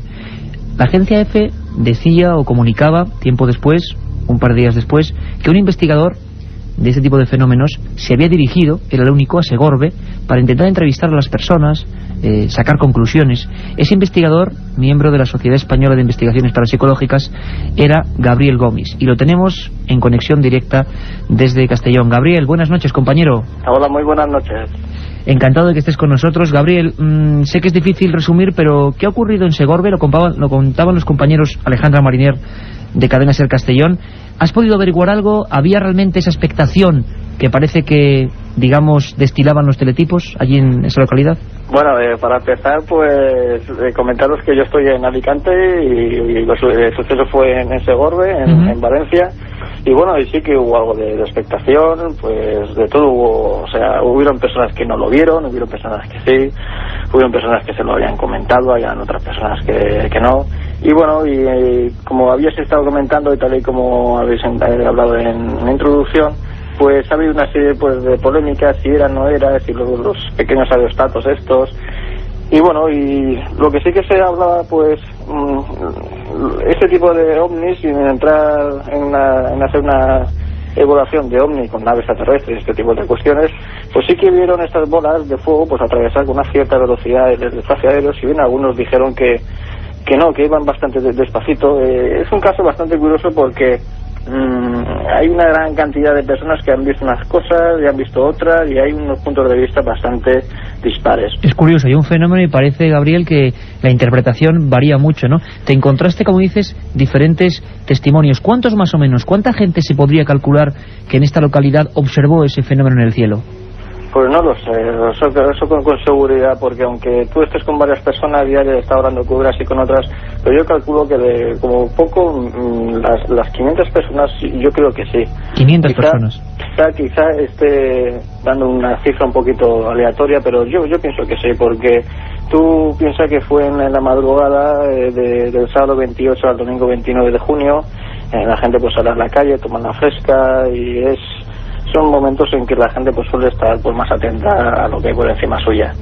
Y fue en ese momento cuando vieron aparecer este tipo de bolas de fuego, entre comillas, en dirección sureste-noroeste, es decir, de la dirección de la localidad cercana de Galdo hacia la localidad de Navajas. Y bueno, yo soy más de la opinión de que pudo tratarse de un lanzamiento de bengalas, aunque claro, las bengalas no dan para atravesar todo ese espacio aéreo. Y sí, yo más me inclino hacia la cuestión relacionada con una reentrada meteorítica. Reentrada de meteoritos.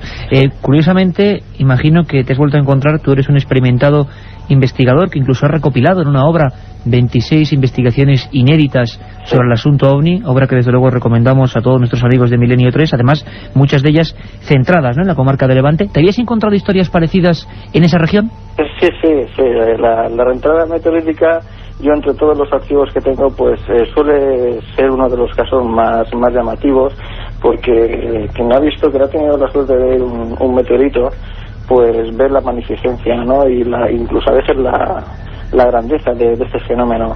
Muchas veces estas reentradas pues son de desechos espaciales, pequeños desechos, por supuesto, o de meteoritos que no son ferrosos, son de otro tipo de material, y pueden producir en el espacio una estela que no solamente es blanquecina o amarillenta, sino incluso con colores como el rojo, el azul o incluso el verde. Gabriel, yendo un poco incluso, perdóname, a la sociología de todas estas cosas que nos interesa mucho y es digno de estudio, las personas volvían a acudir a la teoría de lo extraterrestre para explicarse, digamos, el último caso OVNI en España. ¿Volvía a salir esa palabra o la gente lo sentía o lo interpretaba?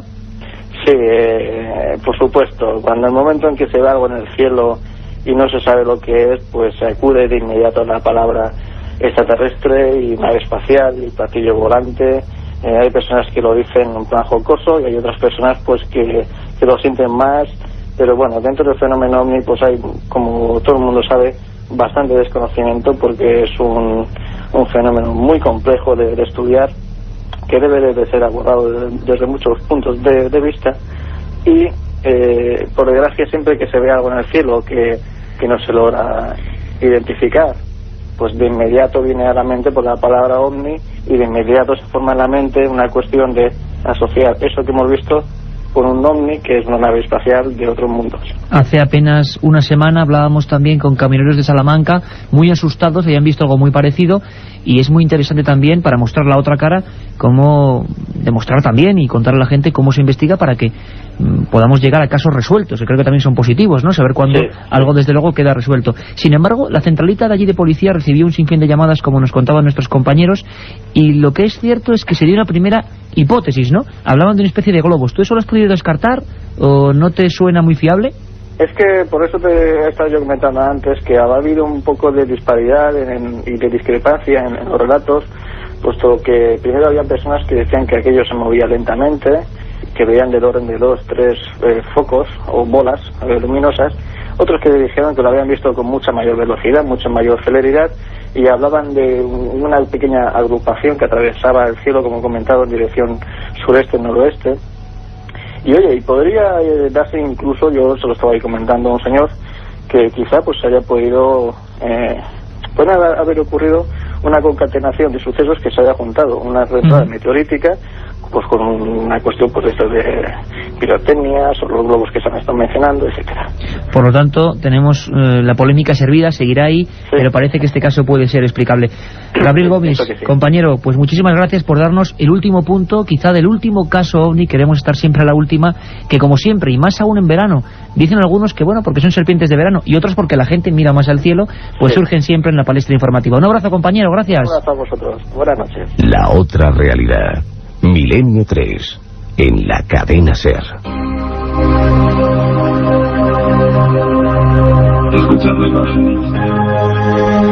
Pero la casualidad nunca viene sola, siempre se concatena, como decía nuestro compañero Gabriel Gómez, con otros muchos hechos. En las zonas de Zamora y Vitoria nos han llegado mails ese milenio3@cadenaser.com comentando sucesos en los últimos 10 días muy parecidos. ¿Algún fenómeno astronómico? Bueno, habrá que investigarlo, porque lo que procuramos es llegar a la verdad, sea esta cual sea. También desde casi el otro lado de Europa, a lo que era el antiguo telón de acero, han empezado a surgir noticias. Es curioso porque desde la llegada de la perestroika ha habido una apertura para este tipo de temas. Mucha gente nos pregunta si en los países de la antigua zona del este también se ven estos fenómenos. Caramba, que si se ven. Rodrigo Fernández nos cuenta desde Moscú, el corresponsal de la cadena SER, el caso que ha ocurrido recientemente y que ha llenado de nuevo, como hacía muchos años, las portadas de algunos periódicos moscovitas, entre ellos Pravda. Escuchamos, vía Moscú, a Rodrigo Fernández. Un ovni cruzó hace unos días los cielos de los alrededores de Moscú, dejando una estela multicolor. El testigo del fenómeno logró hacer varias fotografías del ovni, que llevó a la redacción del popular periódico Komsomolskaya Pravda. Artyom Mijailov, de 30 años, relató que en el cielo oscuro de pronto vio una extensa franja brillante, que en un primer momento tomó por la huella de algún avión. Pero luego comprendió que no podía ser, porque la franja, amarillenta y con visos verdosos, serpenteaba e iba precedida de una miríada de puntos brillantes. Volaba a gran velocidad, sin hacer ningún ruido y con una trayectoria extraña, subiendo y bajando, y desprendía corrientes luminosas, recuerda Artyom. El ovni se encontraba, según él, a unos 600 metros de altura y a unos 2 kilómetros del lugar desde donde lo observaba. Representantes de los aeropuertos moscovitas de Sheremetyevo y Túsino aseguraron que no habían lanzado ningún tipo de sondas y que no sabían a qué se podía deber el extraño fenómeno.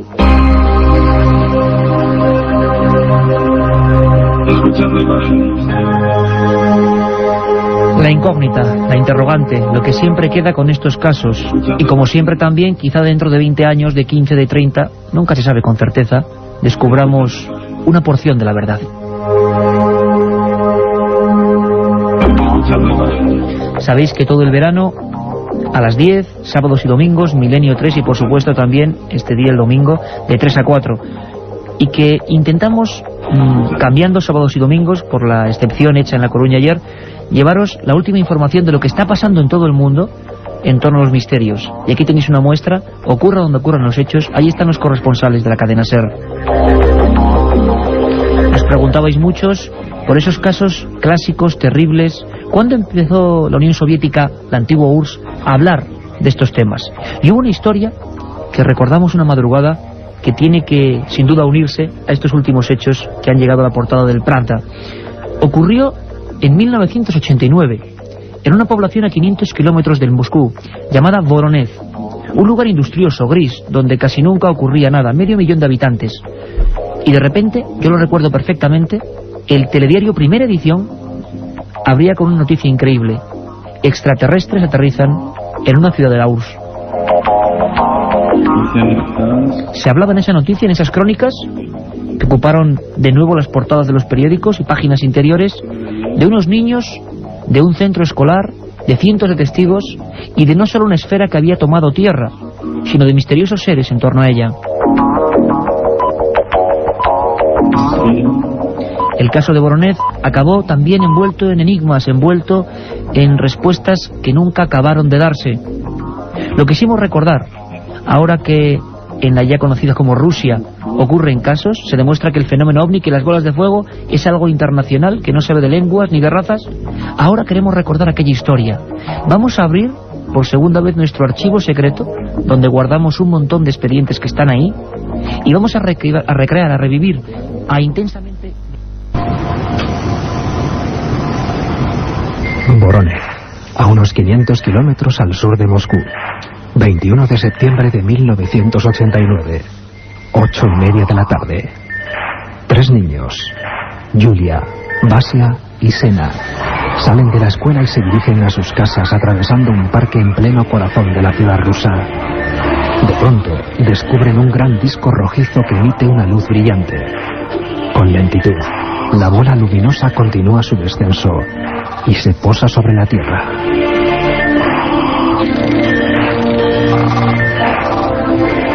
Así comenzaba una de las historias más sorprendentes de avistamiento de ovnis, de la que se hicieron eco casi todos los medios de comunicación del mundo.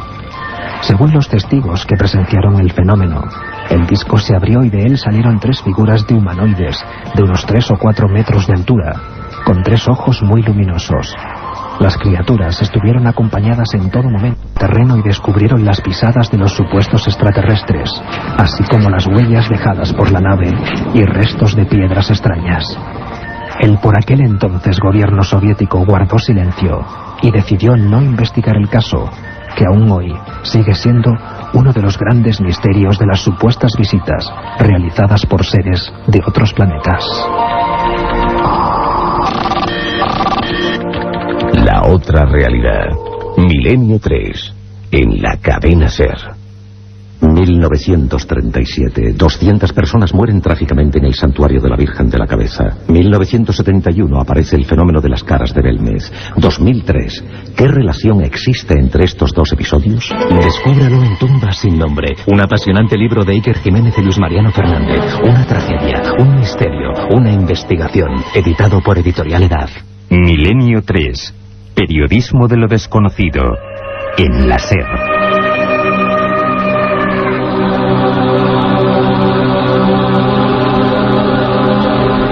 Milenio 3 con número @cadenaser.com, nuestra vía de contacto con todos vosotros, con vuestras dudas, sugerencias, peticiones, críticas, lo que queráis.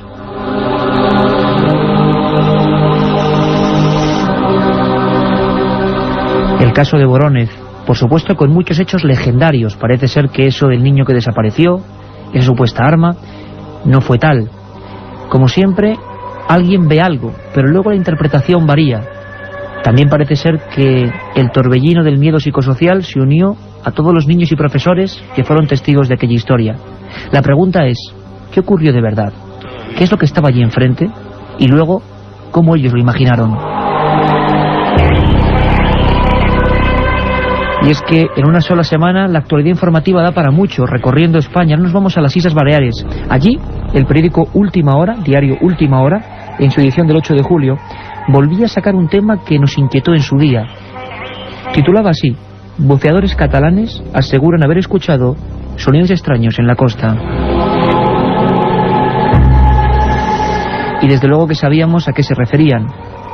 Ya desde hace algunos meses, muchos investigadores, incluso submarinistas profesionales, intentando captarlos, hablaban de una especie de martilleo, de traqueteo, en lo más profundo de las aguas de Sóller. Han pasado muchos días y da la impresión de que las investigaciones no han llegado a buen puerto, nunca mejor dicho. Sin embargo, cuando todo estaba en calma, cuando se habían barajado sonidos de un tipo de tiburón, perforaciones clandestinas en el fondo del mar, cuando se había barajado de todo, de repente, el silencio. Y ahora se ha roto. Nuevos testigos, nuevos casos. Y por supuesto, Milenio 3 se marcha a Mallorca, el lugar de los sucesos. Chema Font, corresponsal en Mallorca de Milenio 3. Buenas noches, compañero. Buenas noches, Iker. ¿Qué tal? Pues perfectamente, intentando, saber, asimilar un poco la información, coordinarla, porque parece que los sonidos misteriosos, no sé si hablamos de los mismos, han surgido. Es el mismo lugar. Chema, cuéntanos un poco primero cuál ha sido la noticia y luego tus primeras indagaciones. Bueno, realmente he quedado un poco sorprendido al leer esta noticia en el periódico que has comentado, puesto que incluso habiendo estado pendientes de si volvían a repetirse o no, estando en contacto con escuelas incluso de submarinismo de aquí de Mallorca, no había vuelto a repetirse el sonido. Y bueno, según dice la nota de prensa, unos buceadores de una escuela catalana que prefieren mantenerse en el anonimato, bueno, dicen que los han vuelto a oír. Yo he ido, no los he oído realmente, no he escuchado nada extraño. Y bueno, al parecer, según estos dos señores, pues sí, efectivamente, pero no hay realmente ningún otro motivo como para creer que realmente se vuelvan a producir como se produjeron ahora hace un año exactamente, ¿no? O sea que lo misterioso, Chema, también es la noticia. Se habla de 30 de junio y 3 de julio en el port de Sóller y también en un lugar concreto conocido como Torrente de Mortix, no sé si lo digo bien, y que ahí a unos 30 metros de profundidad empiezan a escuchar unos sonidos que, Chema, si son los que ocurrían en otras ocasiones, ¿cómo son los sonidos? ¿Cómo sería la radiografía? ¿Qué se está escuchando o qué se ha escuchado ahora o antes, o en ambas ocasiones, en las estaciones de Mallorca? Los sonidos actuales, que efectivamente están exactamente en la misma zona en la que se produjeron la otra vez. De hecho, en esta misma nota aparece Calatuent, que es donde el compañero Pedro Amorós estuvo realizando sus grabaciones. Estos sonidos vienen, según los testigos, a ser como los de un herrero golpeando el yunque, para entendernos un poco, ¿no? Pero difieren del sonido que daría el mar al hacer vacío en una cueva submarina, según estos expertos submarinistas, que no se han manifestado al respecto y que prefieren no volver a oír hablar del tema por los problemas un poco que les trajo de visionarios, etcétera. Ahí está el sonido, ahí cabe la posibilidad de que realmente se produzca, y yo creo que lo mejor que podemos hacer, Iker, es pues en estas fechas volver a dirigirnos para allá y ver si realmente se están o no se están escuchando. O sea que Chema Font, nuestro corresponsal, desde luego te vas a sumergir en el lugar de los hechos para intentar volver a captar o sentir esos sonidos, ¿no? Efectivamente, y bueno, la idea es ir con un equipo de audio y grabar lo que haya, y luego pues ya veremos qué es lo que realmente se ha captado.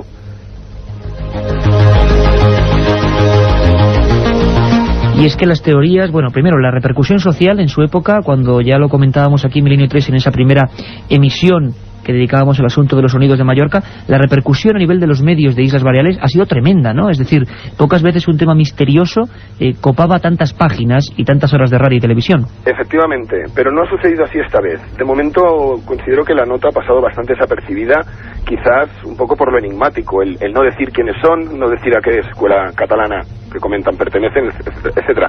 Pero el año pasado es cierto que incluso la Universidad de las Islas Baleares se preocupó del tema.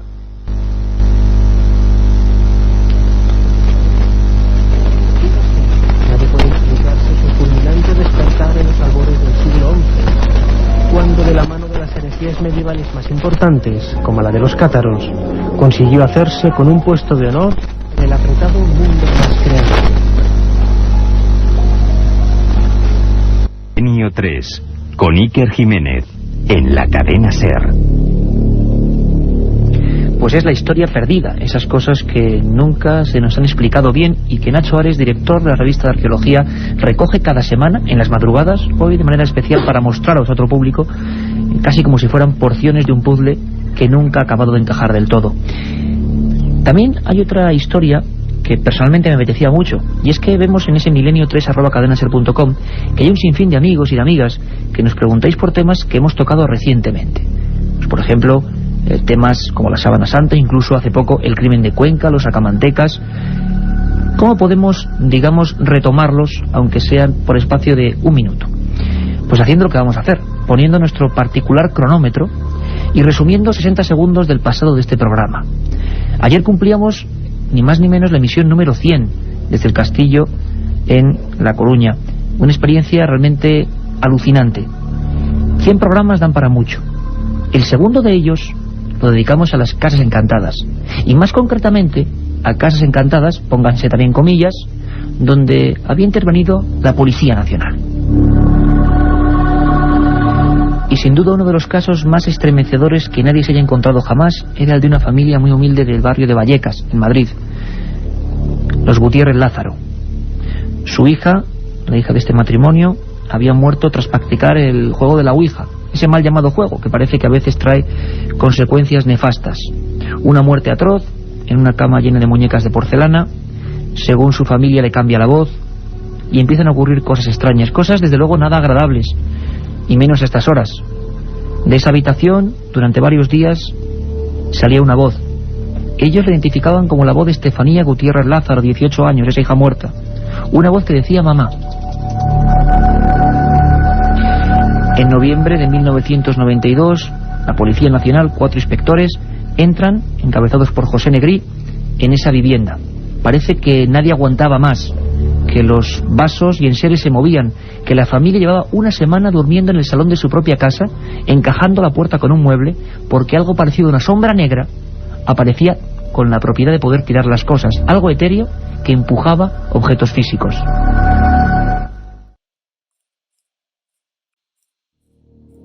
Pero pasemos directamente al misterio, a lo insólito, porque ha habido y mucho esta semana. Ha habido un asunto que ha centrado toda nuestra atención. Yo quiero que escuchéis bien todos, porque pocas veces escucha a un policía que ha visto un ovni, objeto volante no identificado, y pocas veces se le escucha cuando además ha sido parte de su patrulla la que ha asistido a ese acontecimiento. Y además, os aseguro que hay sorpresas fuertes. Muchas más personas parece que han visto objetos extraños en el cielo en la última semana, coincidiendo con aquella historia que contábamos hace ahora 7 días. Carlos Barroso, nuestro compañero, que alertado por una llamada a la cadena SER, aquí al estudio central, salía a la ventana y observaba sobre Madrid un objeto extraño con 4 picos. Bueno, ese extraño planeta, satélite, ovni, lo que sea, porque parece que nadie tiene la verdad, ha sido visto desde muchos y muy diferentes puntos de la península y las islas. Y vamos a tener a personas desde cada punto de España hablándonos de lo que vieron. De momento escuchamos a Francisco Ellín, policía de Játiva, en Valencia, directamente y rotundamente hablándonos de lo que pudo ver con otros compañeros policías. No tiene pérdida. Hay una patrulla de policía que está ejerciendo sus labores propias de patrullaje y ven algo en el cielo que les llama la atención porque era algo que no habían visto nunca. Entonces me llaman por la emisora del vehículo y cuando voy pues me doy cuenta de que cuando veo aquello que no es el planeta Venus, aquello es un objeto, estaba bastante alto. La forma que pude visualizar con unos prismáticos pues era como si se tratase de un dedal invertido. Emanaba una potentísima luz blanca, totalmente blanca, muy radiante, y luego por los bordes despedía una especie de azulado que iba de un azul clarito a un azul más tomado, más oscuro. La verdad es que algo muy extraño ha ocurrido en Játiva, Valencia, y ha coincidido, tenemos decenas de mails. Yo siempre lo digo, me sorprendéis, de verdad que me sorprendéis cada semana. La colaboración ciudadana me ha hecho revivir, bueno, algunas cosas que ya se vivieron en su día aquí en el Estudio 1 de la cadena SER, con un mítico presentador y un programa tremendo que era ese Medianoche, años 70, donde la gente era parte del equipo, y habéis demostrado de verdad con creces que sois parte del equipo de Milenio 3. Desde toda España hemos recibido llamadas al contestador, mensajes por vía correo electrónico a ese milenio3@cadenaser.com, un sinfín de historias que hacen que tengamos una visión muy completa de lo que ha pasado estos días en torno al cielo, a nuestro espacio aéreo. Tenemos en Valencia un compañero que lo conocéis de nuestro equipo y que ya ha intervenido 1000 veces y las que le quedan, porque él ha estado muy cerca del misterio. Se encuentra en la zona, en Játiva. Francisco Contreras Gil, buenas noches. Buenas noches, Iker. Buenas noches a todos los oyentes de Milenio 3. Tocado de la garganta, pero recién llegado hace unas cuantas horas de... Pero al pie del cañón. Donde está la noticia estará SER, donde ocurre el misterio estará Milenio 3. Por supuesto, compañero. Hay más de 700.000 responsabilidades para ello. Desde luego, y a cada una de ellas hay que darle lo mejor. En este caso, lo mejor, pues quizás a nivel de misterio en España ha sido este encuentro OVNI.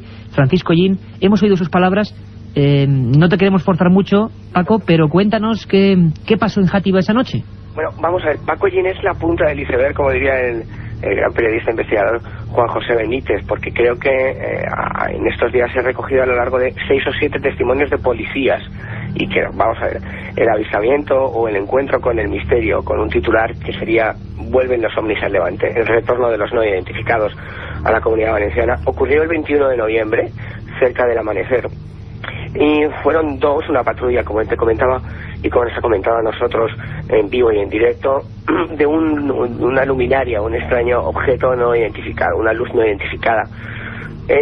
A él le llaman a base, y es cuando puede observar por esos prismáticos todo lo que pasa. Hay más testigos de ese avistamiento que estamos ahora tocando y con los que estamos hablando. Ya daremos cumplida información a través de Milenio 3, pero curiosamente, desde otra localidad muy cercana a Játiva, entre comillas, que es Oliva, otros 4 policías que estaban fuera de servicio logran filmar ese objeto que algunos, entre comillas, han especulado con que fuera la estación internacional, de lo cual si quieres hablaremos un poquito más tarde. Francisco, vamos a escuchar una cosa que es importante, creo, para que la gente se haga todavía, sea más consciente de lo que se vio, de lo que se pudo filmar días después en una región muy cercana. Tendremos al testigo, al hombre que filmó ese objeto, varios objetos, es lo curioso, varios objetos, pero Francisco Ellín, como tú decías, ha sido el epicentro, digamos, la noticia que ha saltado como un resorte en los medios de Levante, y nos hablaba no solo de ese aspecto de dedal invertido, sino del extraño movimiento, y esto sí que nos ha llamado la atención, que tenía ese objeto. Vamos a escucharle, Francisco. Pudimos ver cómo aquello, pues, efectivamente se movía en vertical y volvía a subir tan rápido como descendía. No hacía ninguna maniobra de estas de desplazamiento izquierda ni derecha o circular. Simplemente lo veíamos descender completamente porque estaba bastante lejos de la posición. Lo veíamos, pues imagínate, aproximadamente pues una sexta parte de lo que podía ser la luna, que en ese momento lo teníamos a nuestra espalda, y era luna llena, si no recuerdo mal. Francisco, una cosa como una sexta parte de la luna llena, mucho más potente de cualquier planeta, cualquier estrella. Además coincide plenamente casi con lo que decía el compañero Carlos Barroso.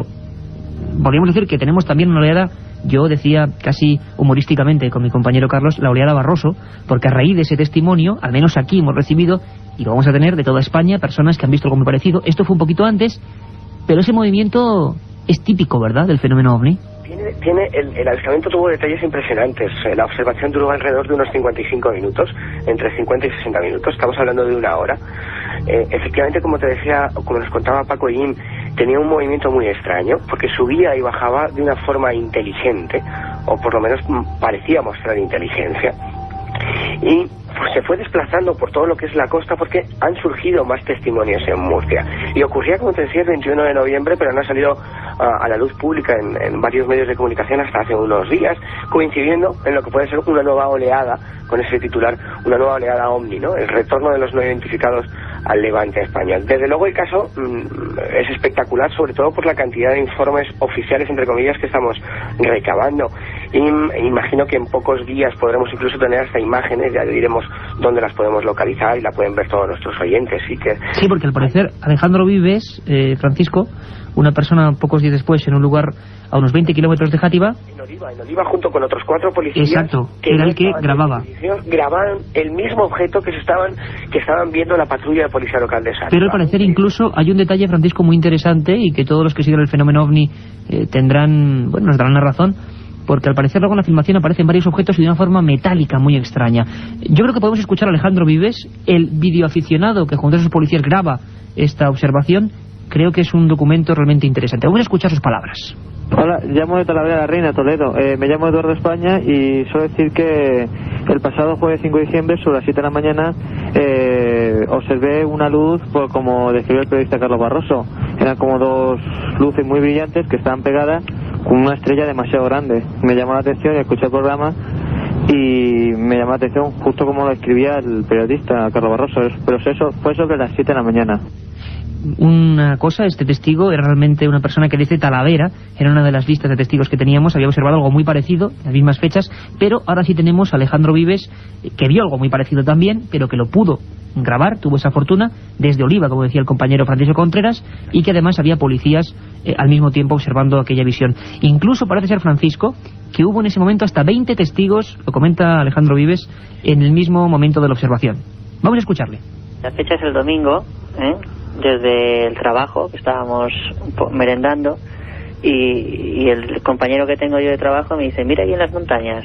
Y ahí en las montañas habían pues 3 luces, no, me da la sensación de nubes, doradas, muy, muy grandes y muy bajitas, y estaban estáticas, quietas, ¿no? Entonces, pues yo ya, caramba, pues eso no es ningún tipo de avión, ninguna, eso está parado ahí, y qué raro. Y comienzan a moverse hacia arriba y hacia abajo, tienen unos movimientos, y mientras yo estoy mirando, este chico, eso que filma, ¿no? Y bueno, si ya voy a avisar a más gente, y somos unas 20 personas observándolo, y después cuando nos enseñan la cámara lo que ha grabado, sale pues algo metálico, ¿no? Una especie de, en efecto, lo que conocemos como disco o tubo cromado, no sé, algún trasto que no sé lo que es. La otra realidad. Milenio 3. En la cadena SER. Aparte de gozosos, dolorosos, gloriosos, los misterios de la Iglesia son sorprendentes e inexplicables. La periodista Carmen Porter te ayuda a desvelarlos en Misterios de la Iglesia, una obra que saca a la luz los episodios más impactantes del fenómeno religioso. Exorcismos, apariciones, cuerpos incorruptos, estigmas. Misterios de la Iglesia, de Carmen Porter, publicado por Editorial Edad. La otra realidad. Milenio 3. En la cadena SER. Después de estos consejos publicitarios, seguimos con la increíble oleada OVNI, aparentemente, que ha asolado parte de España, que comenzó en esa región de Levante, que se prolongó, al parecer, con varios testimonios sobre Madrid, de los que dábamos buena cuenta, y que nos han inundado el correo electrónico, hay que decirlo, decenas de personas que han visto algo muy parecido, desde Zaragoza, desde Barcelona, desde Málaga, desde Almería, desde Talavera, como escuchábamos antes. Vamos a escuchar a José Manuel, uno de tantos testigos, que vive en Santa Coloma de Gramenet, en Barcelona, José Manuel Pontes, que también observó en la misma fecha algo muy extraño, lo mismo que denunciábamos aquí en Milenio 3 hace tan solo unos días. Yo pensaba en un principio de que debía ser el foco de un avión, pero claro, aquello estaba totalmente estático, y entonces pues rápidamente piensas que a lo mejor era un helicóptero, o vete a saber qué. Y claro, un helicóptero a la altura que debía estar aquello sobre el mar, no no pensaba yo, o al menos no creía yo que pudiera hacer. Además que el foco se veía mirando hacia nosotros, hacia tierra. El resplandor aquel pues me dejó así extrañado, y aquello de la otra posibilidad que para quitarme la idea de la cabeza fue de pensar que podía haber sido un planeta. Francisco, se ha especulado mucho este tipo de testimonios, vamos a seguir con ellos, es la voz viva de las personas que están viendo algo estos últimos días. Se ha especulado, como tú decías, con una supuesta reentrada de diversos elementos científicos humanos. Y bueno, tú que a estas alturas, en los casos de allí, ¿hay alguna solución de momento? Por la información que estamos recabando, y que concretamente en el de Sátiva, que ocurrió el 21 de noviembre, esto es importante porque es donde comienza la oleada. Sí, el inicio. Vamos a dejarlo claro. La primera explicación oficial o científica que salió a la palestra fue que podría ser o que podría tratarse de la observación de la Estación Internacional Espacial.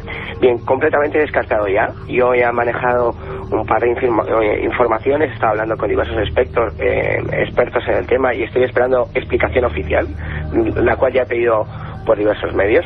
Y la estación espacial solamente se pudo ver aquel día durante 1 minuto y 16 segundos, más o menos, 1 minuto y medio, con prismáticos, y sería muy pequeñita y no tendría, por supuesto, nada que ver, absolutamente nada que ver con la observación que tuvo Paco Ellín, la patrulla, con los 2 policías locales pertinentes y el resto de personas que el mismo día, horas antes y horas después, en Oliva y en otras regiones de la Comunidad Valenciana, desde Alicante y Murcia, han podido observar. Absolutamente ninguna. Habría que estudiar la posibilidad de que fuera algún tipo de fenómeno atmosférico y que fuese una observación. Lo curioso... Estamos intentando contrastarlo, o que estuviésemos con la reentrada en la atmósfera de chatarra espacial. Lo curioso, Francisco, que te voy a decir es que también casi todos los testigos, la mayoría de testigos de después del inicio de la oleada de Valencia, lo que hemos recibido son objetos bastante inmóviles, cosa que da mucho que pensar.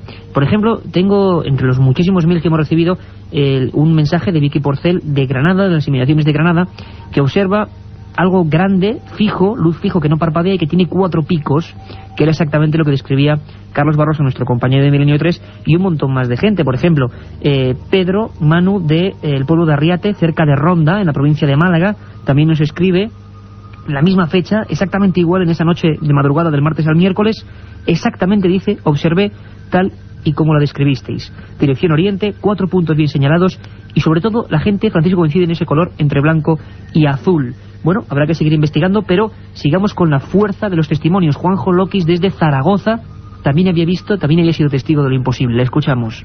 Era un objeto estático, como una luz muy grande, era más grande que una estrella, más pequeño que la luna.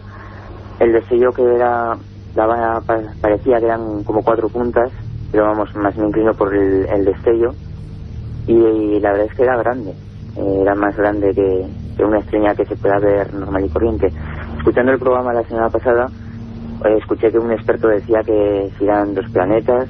La verdad es que yo no me lo creí, sinceramente, con muchos respetos para esa persona, pero no, eso tampoco era para mi parecer no era tampoco un planeta. La verdad es que la hipótesis astronómica es la primera que barajamos. Parece ser que el tipo de luz, la intensidad, la fijeza, parece que no se corresponde, no había ni siquiera el movimiento típico astronómico, con algunos estudios que nos hacían compañeros como Rafael Cabello, que pensó que podía tratarse de las lunas de Júpiter. En este caso no, parece que es algo mucho más grande y tan extraño como que, por ejemplo, los policías de Valencia, de esa costa levantina, pues dijesen abiertamente que nunca habían visto nada parecido. Si te parece, Francisco, terminamos un momento este giro por España. Luego quiero preguntarte un par de cuestiones, a ver a ti, ¿a qué te suena todo esto? Tú avezado en perseguir este misterio por toda la piel de toro. Acabamos en las islas, que a veces las dejamos siempre aparte. Sabemos que tenemos un sinfín de amigos en Canarias y en Baleares. Acabamos con testigos desde Las Palmas. Escucha bien, Francisco, lo que vieron. 5:30 hora canaria de aquí, al sur de Tenerife, encima de Las Palmas de Gran Canaria, justo bajo el horizonte, empieza, y es impresionante porque es como un faro de un coche, solo un faro, y lo está observando todos los días, y si ahí trazamos una perpendicular, va ascendiendo, claro, de una forma muy despacito, que justo a las 8 de la mañana, 9 horas península, aunque hay sol, aún se observa arriba del horizonte. Francisco, todo tipo de testimonios, todo tipo de personas, nos hemos visto invadidos por la gente... Con la gente que parece que bueno que vivimos esos momentos concretos de oleadas que hubo hace ya mucho tiempo, que nos hayamos olvidado de ellos. Bueno, seguiremos indagando. A día de hoy la información oficial parece que está difícil porque el propio policía Francisco Ollín de la Comunidad de Valencia, de Játiva, había tenido problemas, ¿no? Parece ser que, bueno, tampoco los altos mandos están como para dar facilidades a nadie, ¿no? No está el ambiente muy fácil, que digamos, en cuanto a información oficial, porque, bueno, el hecho de que hubiese sido, en el caso de Xàtiva, 2 policías locales los principales testigos y los primeros, bueno, pues el resultado es un informe oficial de la policía local, todo un documento para aquellos que estamos relacionados con el periodismo del mundo del misterio, ¿no? Bueno, pues ese informe parece que no quiere salir a la luz, o no quieren que salga a la luz, y yo estoy pendiente de ello. Las autoridades en la Comunidad Valenciana parece que han corrido un tupido velo y no quieren pasar más allá de lo que es el testimonio directo, ningún papel oficial. El martes, te doy datos precisos, voy a quedar con el jefe de la policía local de Xàtiva, Enrique Gómez.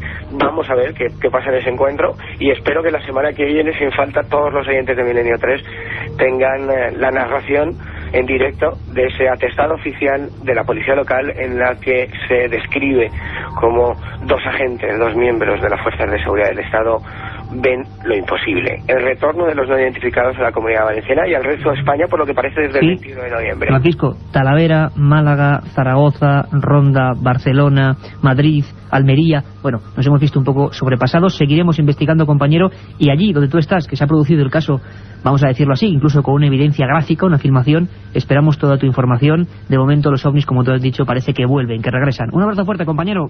Otro, Iker.